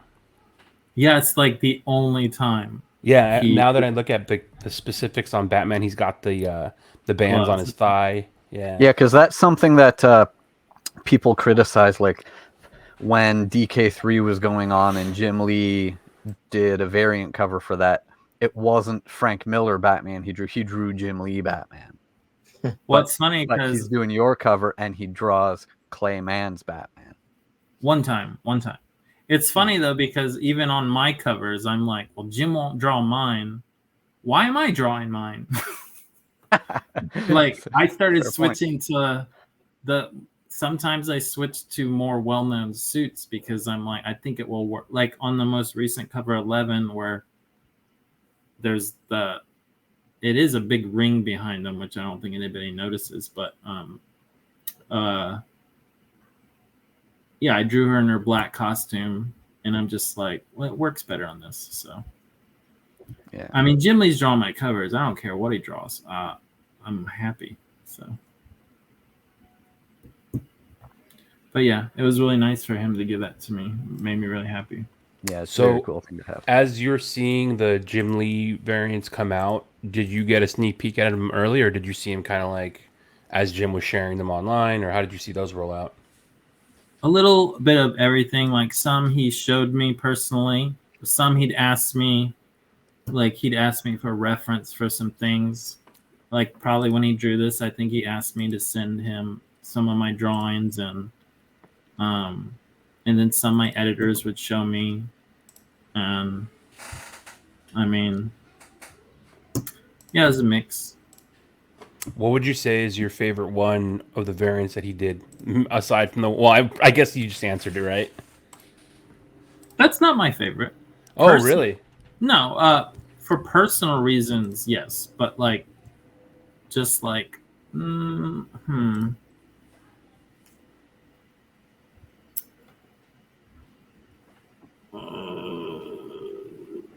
I feel like he did. I might like the one where, I mean, they're all this.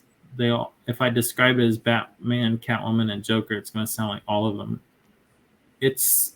I think the Joker's like tied up on the bottom, maybe, and there's like he's in a Santa suit. That might be my favorite. I'm not sure. Oh, that was a cool one. I'm not sure. I like them all equally, maybe. I'm having a hard time recalling them in my head. I am going to see if I can bring... Oh, man, this one's yours. I want to look at this one right now and show the guys, too, because it's so good looking. Is this the one that you gave him? It might be this one. It might be a different one. But let's see if it's this one. Is this the one that you gave him? After it starts loading. Yes. Oh fuck. Now I'm still happy with her in the background, but I can't stand Catwoman. I want to scribble a marker all over her, but oh well. Of course. I think it's fine. And one of you mentioned how maybe the cowl was like the original Batman cowl. Yeah. That's kind of a nod to like that famous cover. I want to say, I think it might be a Neil Adams cover, but that doesn't sound right either. That might be, no, it's not a year one. We're going much further back. Let's check out. I think Detective. Let's check out this one. I like this one a lot. This was a cool one to see Jim Lee do. And then I have another one that you did that I think it's hard to pick out a favorite when you did so many cool ones, but I think people are really gonna like this one because for obvious reasons, if they know the nod. Yeah, that was fun to do. Yeah, man, that's a cool one. His legs are skinny. I love seeing this stuff because I'm like, I will point out what I wish I could change. You're not the only. Probably what's funny is anytime I post any of Lee Bermeo's work, he'll message and just say, "Yeah, I hate that." Yeah, I'm looking at his legs right now. I'm like, why did I draw his legs so skinny? But maybe, dude, you are giving people body dysmorphia by saying that when they're looking at how thick those thighs are. No, not his thighs. So when I say legs, I'm talking about mid calf down. Oh, okay. I'm talking about. Dude, look at Helene in the back looking sick as... Yeah, dude, it's so sick. I forgot. For those who don't know, this is a Bruce Timm Mask of the Phantasm nod for like... it was like the trade cover or... I forget what specifically it was used for, but such a sick nod. And then Jim the comic adaptation, right? Yeah. Yeah, it's the comic that came with the movie when you bought it. This is kind of... Oh, see, totally forgot that one. This one's sick too. I love that one. This is Jim's first cover after I think he hurt his arm. Oh man. Yeah, I remember it was. I feel like he commented that was struggle to draw because I guess he had hurt his hand for a while. Yeah. His fingers were doing like it was like separating from like his hand. They were like doing this or something. No, I like this cover a lot. I forgot about this cover. Dude, there's so many good ones, man. Like I said, was that around the time he was drawing those 60 covers? It was in the middle of it. Yeah, I remember he took a hiatus. Towards the end. From what Clay was saying before, I think that Helena cover. He was talking about the Neil Adams 227, where it kind of has that. It is Neil Adams, right? Yeah. Because the poses are very similar with the smoky effect, but yeah, that. Oh, teases, man! Teases always does this. He always like picks the what do you call it? The shot, the game-winning shot with like this. Oh man, I don't think I'm gonna be able to share it. Well, at least we don't have Charles in here talking about Olivier Coipel covers. I mean, I think that's why he had to go as the trunkler imposter because he wanted to play off. He wanted to hide behind his faults. Yeah. I mean, I just drew an awesome Red Hood cover for Sean's book. So nice. Woo! Is it out there yet? That was a joke because Olivier just did it. You got me excited. Got me. Yeah, I know. We're like, what? You should do it anyway. Remember where you heard it first. Do it anyway. See what he does. Sean has my contacts. Here's the one I was wanting. This is a Phantasm one that. Oh man, number 6. Is it mine or Jim's? 5? Is this issue 5 or 6? I can't tell. It doesn't have anything on it. Who drew it? Wait, this is yours. I was just looking at this one. Didn't I show this one already? The Jim Lee one? Issue 5? You showed a Jim Lee one. Yeah, that's one. Okay, I did show that one. Where's the other one that I was bringing up? I had it set up and I don't know where it went. Fuck. I don't know. All right. Well, did he do one for every issue? He did, didn't he? Yeah. Yep. Damn, dude, that's so sick. Yeah, like how often can you say that Jim Lee did variants for a whole run on a project of yours? Never. And how many artists can say that? Yeah, I don't. One. Yeah. I really like just issue number 3 with the Blade and Catwoman coming through the Blade. I think that nails the whole series to me visually. No, I remember. Yeah, I like that cover. Like let's throw that shit on a t-shirt. That's fucking awesome. Here it is. The one that That's teases number was just up. 3. Yeah, that one's sick, Oh, that dude. one's so good. How did look at the detail on that claw? Like, what did you look at for that? What do you mean? What her That claws? her claw, yeah. It looks like it's like so fucking detailed. Do you have to look at reference stuff like that, or you just do that off your head? I was stupidly about to ask you to point at it. Like, what? That right there. Okay. Like one of her fingers? Yeah, like did you look at a woman's hand like that? No. Because some artists will like take pictures, photographs of themselves for like. Oh yeah, reference. 100%. Sometimes they do some photos like that, but the claw, I don't know.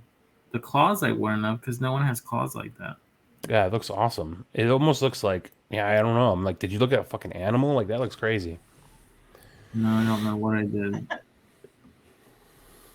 No, I like that cover. Yeah, that cover's awesome. Like if anything should be like the promo image for the series or the cover for the trade, like that one's perfect. Yeah. 100%. I would say if we can get a variant, I would do this one. Or maybe like when the figure comes out, this will be like the card on the inside of the box that Todd does. You know how he does that? Yeah. I would like a toy, yes. That would be sick. We didn't ask you. So what were you most proud of? What character were you most proud of drawing after it was finished? Set aside your critical nature. I might agree with two of you. Well, one, I don't know. It wouldn't be Catwoman because I was always struggling with the top part with the goggles and the head, and I don't think I took time to really figure that out before I did it. Batman, I didn't do anything too original with him. I do really like Helena Wayne. I'll stick by I stick by my design. She's a ton of fun for me to draw, so that's a win. But I was really happy with Phantasm. I had, because in the cartoon she's just in a black tight suit, and I really had to flesh out the mask and make it like real and kind of make sense of her costume looking like a man when she's really a woman. So I was happy with that. And there is a company doing one of these like enormous statues of it. Oh, nice. Which I don't think I'm allowed to say which company, but it's like it's definitely one of the ones you would know their name. Iron Studios or Prime One. Maybe one of those. Maybe one of those. Or maybe one of those. But I had to do all these. Yeah, I'm still proud of that picture. But yeah, belly buttons. Poor. Oh my gosh, a belly button. Keep it to yourself, Clay. What? I shouldn't. I blame Tomeo. He highlighted it too much. I mean, Jim Lee's. I mean, look. I don't know. Every artist. It's not like I'm the first one to draw a little indentation there. There's so many artists who do it. Even if you go back to the 70s and earlier, there's artists who do it. So. You're just trying to make it look realistic, and that's appreciated.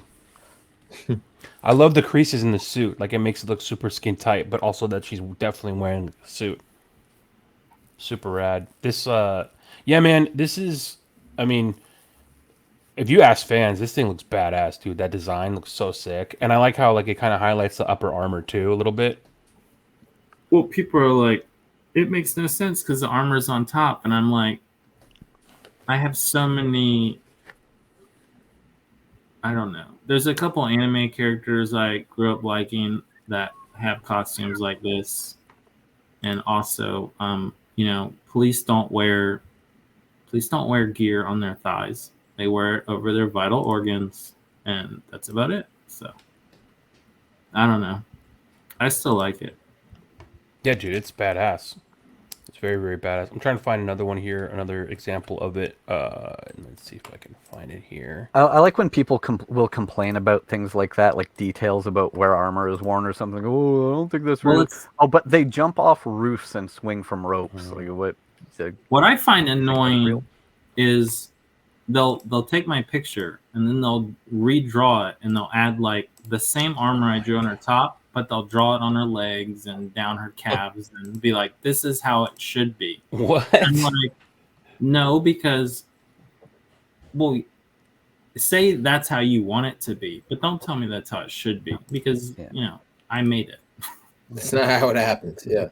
Yeah, it's just like, I just don't understand social media. It's like, if I had this platform when I was obsessed with comics growing up, it wouldn't have been to tell an artist that they drew something wrong. I'd be telling Jim Lee, "I love you," and Eric Larson, thank you for drawing. Or you wouldn't have been on there telling Rob Liefeld he didn't put enough arm pouches on that guy.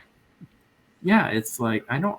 It's like it's just it's so. That's why I don't care, because anybody like, these aren't people I want to talk to. Hear that? I guarantee they're not buying the book either, so I just don't care. But then someone will listen to this podcast and get mad at me because Clay doesn't care about what the fans think. And again, I would argue but if they're not buying the book, they're not a fan either. Yeah, I don't know. I get defensive. And I also like to ask those people, "Oh yeah, what book are you drawing?" Yes. Well, yeah, I did say online once, if you want it your way, draw it, get the job yourself, and no one liked that comment. But like, that's a perk of drawing. You think I like every X-Men design I see coming out over at Marvel? No, but it's not my job. Mm-hmm. So I'll wait until I do it, and I can do it my way. Isn't that simple? If you were to do a Marvel book that wasn't X-Men, who would you like to do? I'd like to do one issue of Spider-Man before I quit comics. I wouldn't want to do it regularly. I've never been a fan of the Avengers, but I think I might have fun doing it for a short period. I don't know. Not any of the ones I did when I started, so I'm not interested in like Daredevil or Elektra or Iron Fist. I don't know. I asked too because I kind of I could see you doing Spider-Man because he's very, very athletic looking in the suit, but in my head I was kind of envisioning Daredevil. Yeah, I don't know. He's just never been interesting. I just want to. I'm sure he's interesting. I want to draw characters that are connected to my childhood, and I just was not into the character. And I that's why like you and Sean separate yourself from everyone else, because you're fans like us. You grew up watching animated series after school, and you're incorporating these things that we know into your story that no one else is doing or have the stones to do. So it's amazing, and you finally did it. So and I don't think anyone else will do it anytime soon. So yeah, I will say that pitch I want to do with my brother has a spot for Phantasm in it. Nice. So it'd be nice if they let me do. It'd be nice if I could be in control what happens. It's more reason to push it. I mean, I'll go on record right now saying that I will buy that book. Wow, we'll see. I don't know. I'm super interested to get to that point where I could pitch it, because I'd like to really. It seems exciting to do. I was trying to find the one where it's the back and forth between Helena and Selena, where you're looking at their faces, and their faces look so strikingly similar, obviously, and their eyes are the same. I love that, but I couldn't find it. But the close-up shots like that were super sick. But that's issue 2, I think. Yeah, this was. I mean, the more and more I look at it, the more I love this costume and this look for sure, dude. Yeah. And yeah, you're right. We do need a toy of it, huh? I designed 2 costumes for her, and that's the one I went with. That's awesome. What did the other one look like? I actually might use it for something in the future, but it's a little bit more, I want to say organic looking, but also a little bit more goth. So I don't really know how to describe it other than actually just showing you, which I don't want to do. So. All right, maybe closer. Only because I might use it for the pitch I'm with my brother for something. Yeah, you don't want to let that get out and have somebody else kind of. Yeah, for sure. So we talked a little bit about you being at the premiere of the movie. What did you think of the movie itself? I've seen it 3 times. Wow. I didn't want to. I saw it once, but I was on a high because it was at the premiere, and I knew I was going to after party, and I was just like, I had just left a party with Jim Lee, and I'm like, man, like I couldn't take it all in, and so I saw it a second time with my brother, and then I saw it a third time with my friends who wanted to see it, and I haven't seen them much because of COVID, so I didn't want to say no. But no, I loved it. I knew I would like Batman Pattinson before I even saw the movie, because I've seen him in other movies, and I just could tell he's a great actor. And I'd argue that with anybody who disagreed. Any of you? I can't argue. And once you hear Chris Nolan name Robert Pattinson as one of the greats, I don't think you can argue with Chris Nolan. I didn't need Chris Nolan to do that. I've seen enough of his movies. I made my mind up myself. But no, but like he's just in so many. I never watched the Twilight movies, so I only know what came after. And like, he's just, you can't watch Good Times or whatever and other movies he's in. He's so good. But yeah, I like the movie a lot. I don't care how long it was. I'm fine with that.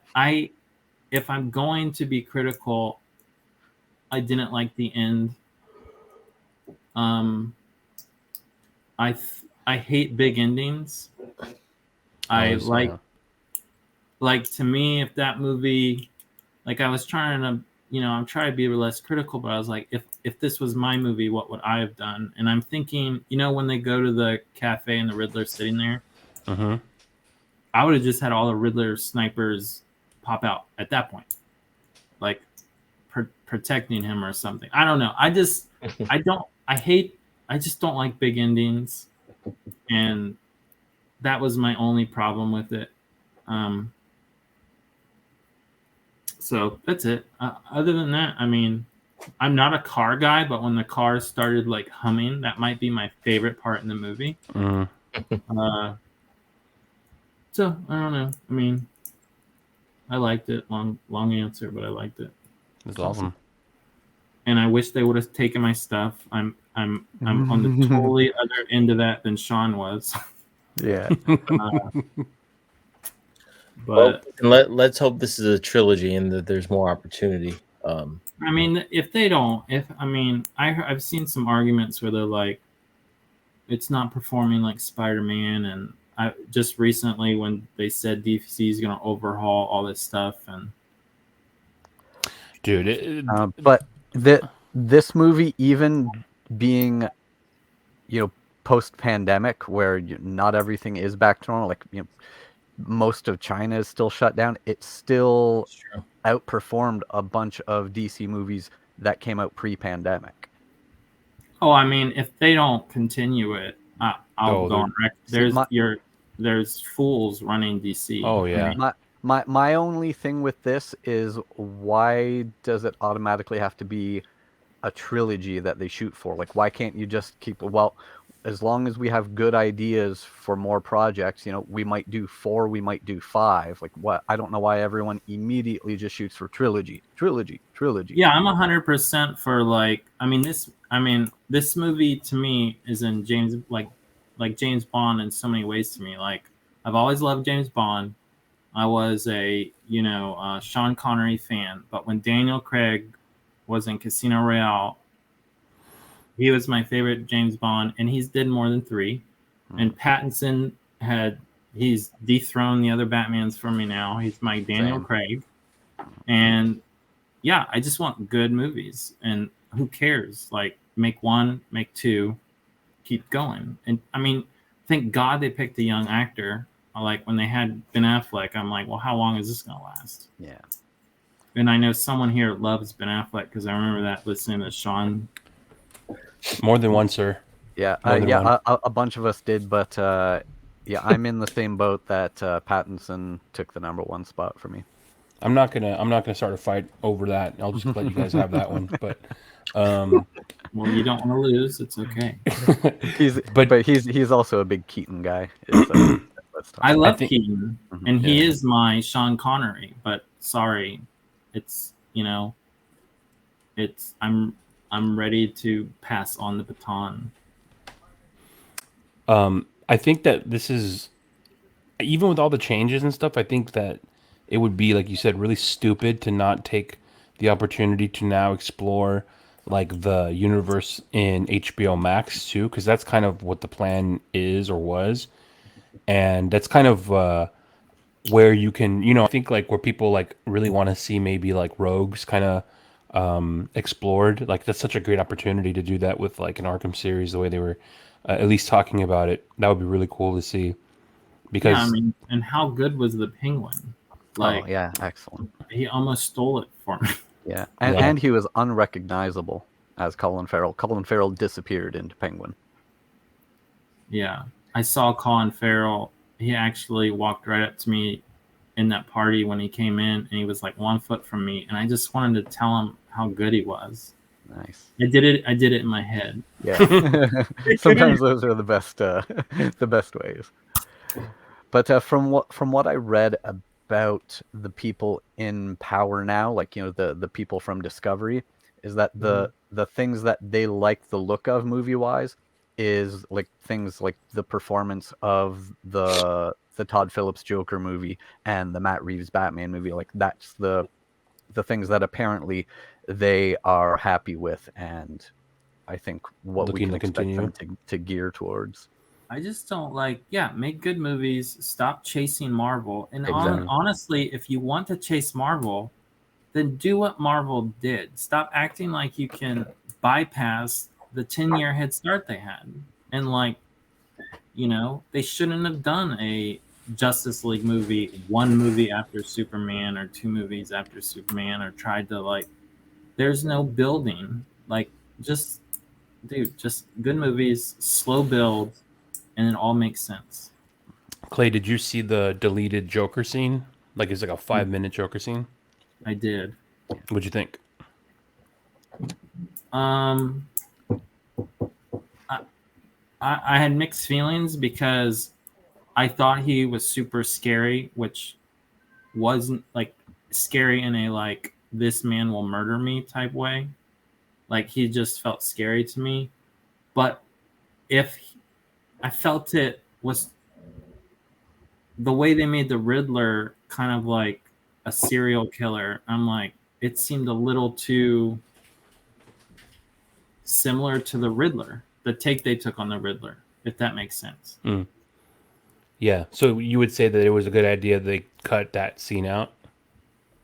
Oh, I don't mind if it was in the movie. I don't want to see him in another movie. I don't want to see another serial killer in the movie. I want to see something different. Yeah. Yeah. Yeah, I agree with that.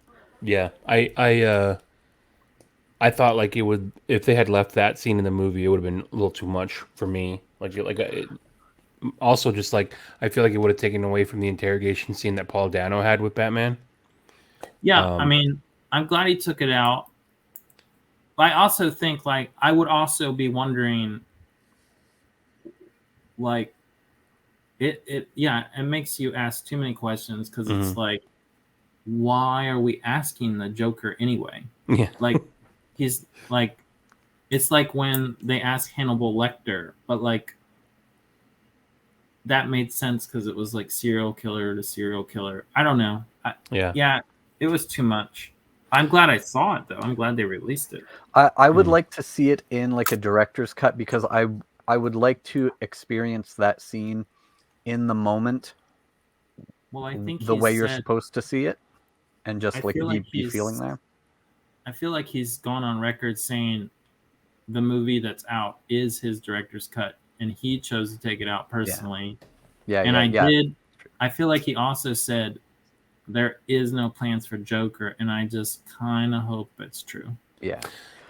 I have one thing I would like to see if it's the only other thing they do with him, because the what they originally planned to be a GCPD series on HBO is now turning into being an Arkham series. I wouldn't mind if the first episode started off the way the Arkham Asylum video game did, and we just see Batman delivering Joker to Arkham, and then like that's how we get introduced to Arkham as the facility, you know, like, and meeting the different characters that are there, and then that's all we get there. There's your Batman and Joker scene, and no more Joker. We get to know that he exists in the world, but we don't need another movie full of him. Yeah, I think that sounds like a good idea. And if he was in a future movie, as long as he's in the jail and you just visit him and move on, whatever. I just don't. There's so many. I'd rather see the Court of Owls. I'd rather see anything. Clayface. Mr. Yes, Freeze. dude. I mean, that's why I was so happy to see Clayface and to see Clayface and then ventriloquist in your book. I was like, fuck yeah, man. This is what we like. We need more of these guys. And talk about. I mean, I don't make movies, but how could you not have so much more fun doing something that no one's done? Exactly. Like, no one wants to compare the Joker again to all these people. And like, yeah, it's like you're starting like with criticism already, you know, with trying to do another Joker, and you're already starting to try to dig yourself out of a hole. It's like you said, it's the same turkey sandwich, you know. That's what I like. Yeah, how many times can you make it? Yeah. And yeah, like dude, like Clayface would be so awesome. Bat would be so awesome. Ventriloquist would be so awesome. There's so many different avenues. Dude, you're an X-Men guy, so like I don't even think we've ever asked you this question. What's your favorite X-Men movie? Hasn't been made yet. There you go. It's a good answer. It's a good answer. I mean, they probably get better as they go forward. I don't know. I haven't seen the originals in so long, but like just the thought of watching X-Men like 1 makes me want to like kill myself. Yeah, I think the X-Men movies have the disadvantage of having begun in a time where nobody wanted to put comic characters in their comic costumes on screen because they were all thinking, oh no, we can't have them wearing spandex. Even the one with Olivia Munn and Oscar Isaac, the Apocalypse, like, man, I hated it. But I only think I've seen it once, so maybe I'd like it better a second time without. I don't know, man. But like, no, I don't think I liked it. Probably Logan. Yeah. I think the Wolverines got better as they went on. Probably, yeah. So I'm not a fan of like and I'm a huge fan of Rob Liefeld, but like the Deadpool stuff is, I like a serious movie. That's why I really like Batman. I'm not into this goofy slapstick stuff too much. So like I'm not a Deadpool movie person, and um yeah, I don't know. I haven't seen the X-Men movie I want to see yet.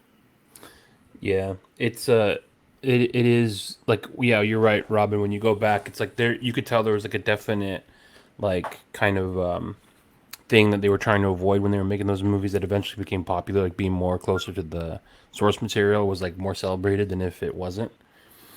And even that like there's like a post credit scene where I think it was in The Wolverine when he's getting off a plane and he's presented with the case and it's got his classic black and yellow. I don't know if it was blue and yellow or what color it was, but it was like his classic suit. And he like just never wore that ever, even after that post credit scene, or maybe that was a deleted scene. I can't remember, but It's so weird to me they never like if I mean it's a Batman mask, but it's just the ears go a little different. Like it's so possible. yeah, and it's so similar, especially if you compare the shape of it to like what you used for Helena's cowl. You know that first appearance, like that silhouette is so similar. Yeah, I've heard some like I don't know if they're real, and I try not to pay too much attention, but like I'm super curious. I've heard people wonder if Wolverine's gonna be in Doctor Strange. The Marvel Cinematic Universe. Yeah, because they go so Illuminati there. It would be super cool to see what I mean, say what you will about how bad the stories got at the end of the X-Men movies. Like the first couple of them were so really like they made a lot of money, and I think they were really popular that it would be kind of dumb for the Marvel Cinematic Universe to not find a space for them. I feel like. Well, this is what I think. I'm just gonna assume they're being smart again, and instead of doing what like I feel like the DC movie has done, and like we got them, we have to make it now, and it's gonna be stupid. Same thing like with some of the Sony movies, like they know they own them, and they're going to wait, and they're gonna figure it out, and they'll do it right, and the movies will be fantastic. That's just my hope. Like, I'm glad they haven't made one the second they got one, because then it'll suck and everyone will hate it, and it's just, I don't know. Yeah. Well, I haven't seen it and I haven't heard how it's been received, but I'm really excited about that Morbius. We'll see how that goes. I feel like I've heard only bad things. Yeah, I'd have to say the same. Like that meme with the broken car window says, I'm not gonna lie though, it makes me want to see it because it can't be I know. Yeah, right? Me too, dude. There's a meme with a broken car window, and it says, "I had 2 Morbius tickets in my car. Somebody smashed my window and left 2 more." Yeah, I saw that. I did watch the post-credit scene. It was already online, and people said how bad it was, and I'm like, I watched it, and I'm like, it's not great, but like, why is this so bad? I don't. Maybe I have to watch the whole movie to understand how bad it is. I don't know. But maybe we can let Clay get back to a normal life here. We do have issue 12 of Batman Catwoman, June 14th. They fucking get married. You heard it. But do they? Oh, now look what you did. That retailer is going to be so mad at you. First of all, I wouldn't have drawn that cover, and I wouldn't. I'm smart enough to know after what happened last time, I'd be nowhere near this if they don't get married. Yeah. Not again. And so yeah, we'll get the wrap up of that. We get the wrap up with Phantasm and Joker and the jumps through time. We get the past and the present and all that. And one thing, I don't know if this can be said for a lot of authors, but particularly with Tom King stuff, I like doing a reread at the end. I just reread the first 11 issues again. Mm-hmm. And something about his writing style might be because he keeps so many threads going, but I do always enjoy it more when I reread everything together. Yeah, I feel like I hear that a lot. He's a good writer for trade. Like people enjoy that. So Trade weight. Yeah, like, and it might just be, you know, me. I'm dumb and I can't retain all of that information freshly in my brain after months. yeah, I mean, let's not lie. The book is not timely. So it's yeah. I mean, it's a lot to. I mean, I have to remind myself what's happened sometimes. So. Yeah. I have found myself just doing that more often, just waiting for multiple issues to come out because I just enjoy them like that anyway. I can't wait. Yeah, I just particularly like doing a reread of a whole series right before the final issue. Like I did that with Mr. Miracle as well, and it gets you refreshed for the last issue. You mentioned the time jumps. Like I was so good at keeping track of them, and then when I came back after Liam, man, I've drawn at least 4 pages in the wrong timeline. Like I drew Catwoman. I drew a splash of Catwoman in the wrong suit. I was so mad. No way. I inked it and everything. I did another. Yeah, I'm like, oh my god! I couldn't. And then I would be like, I know I have it right, and then I'd be like, I'd second guess myself, and I'd be like, crap, I got it wrong. I draw it, and I was right the first time, and I'm just like, oh, that's so brutal. But especially if you were like pumped with how it looked and came out. This is the best spread I've ever done. Brutal. Now I got to erase it again. Yeah, man. Hey, Clay, I don't think you have to hear it from us again, but the minute you're ready to, do whatever it is on your own with your brother, any project, like we're in your corner, man. And then, we'll get the word out as best we can. So, well, I appreciate it. Yeah, dude. Appreciate you. Yeah, man. Good night to chat with you guys and, vent. Yeah, man. And anytime you need to, man, like, especially if that project gets picked up, whatever you got going on, like, come on over.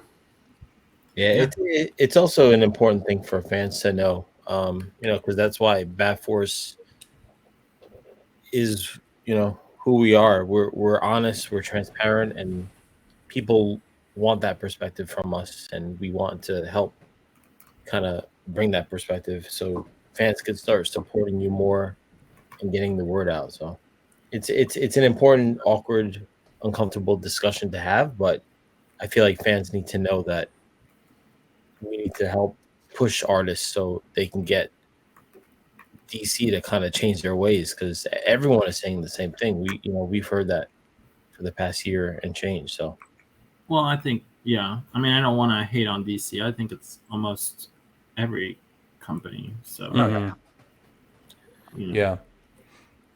You got to work for you got to work for you have to work in a situation that makes you feel good about the work you do and feel valued, and it's very, very important. So there's a reason those people aren't there anymore. I'd wager it has something to do with the inability to kind of like pull the best out of someone, Maybe, yeah. Who knows? But hey, man. But yeah, like we're excited to see what you got going on next, and we're gonna follow you there too. Well, I appreciate it, and hopefully I can let you guys know. For sure, dude. We'll hope for good news. All right. Well, have a good night. Appreciate it. Everyone, check out Batman Catwoman. Thanks, Clay. We're wrapping up here. See you guys. Later, man. Good night. Later.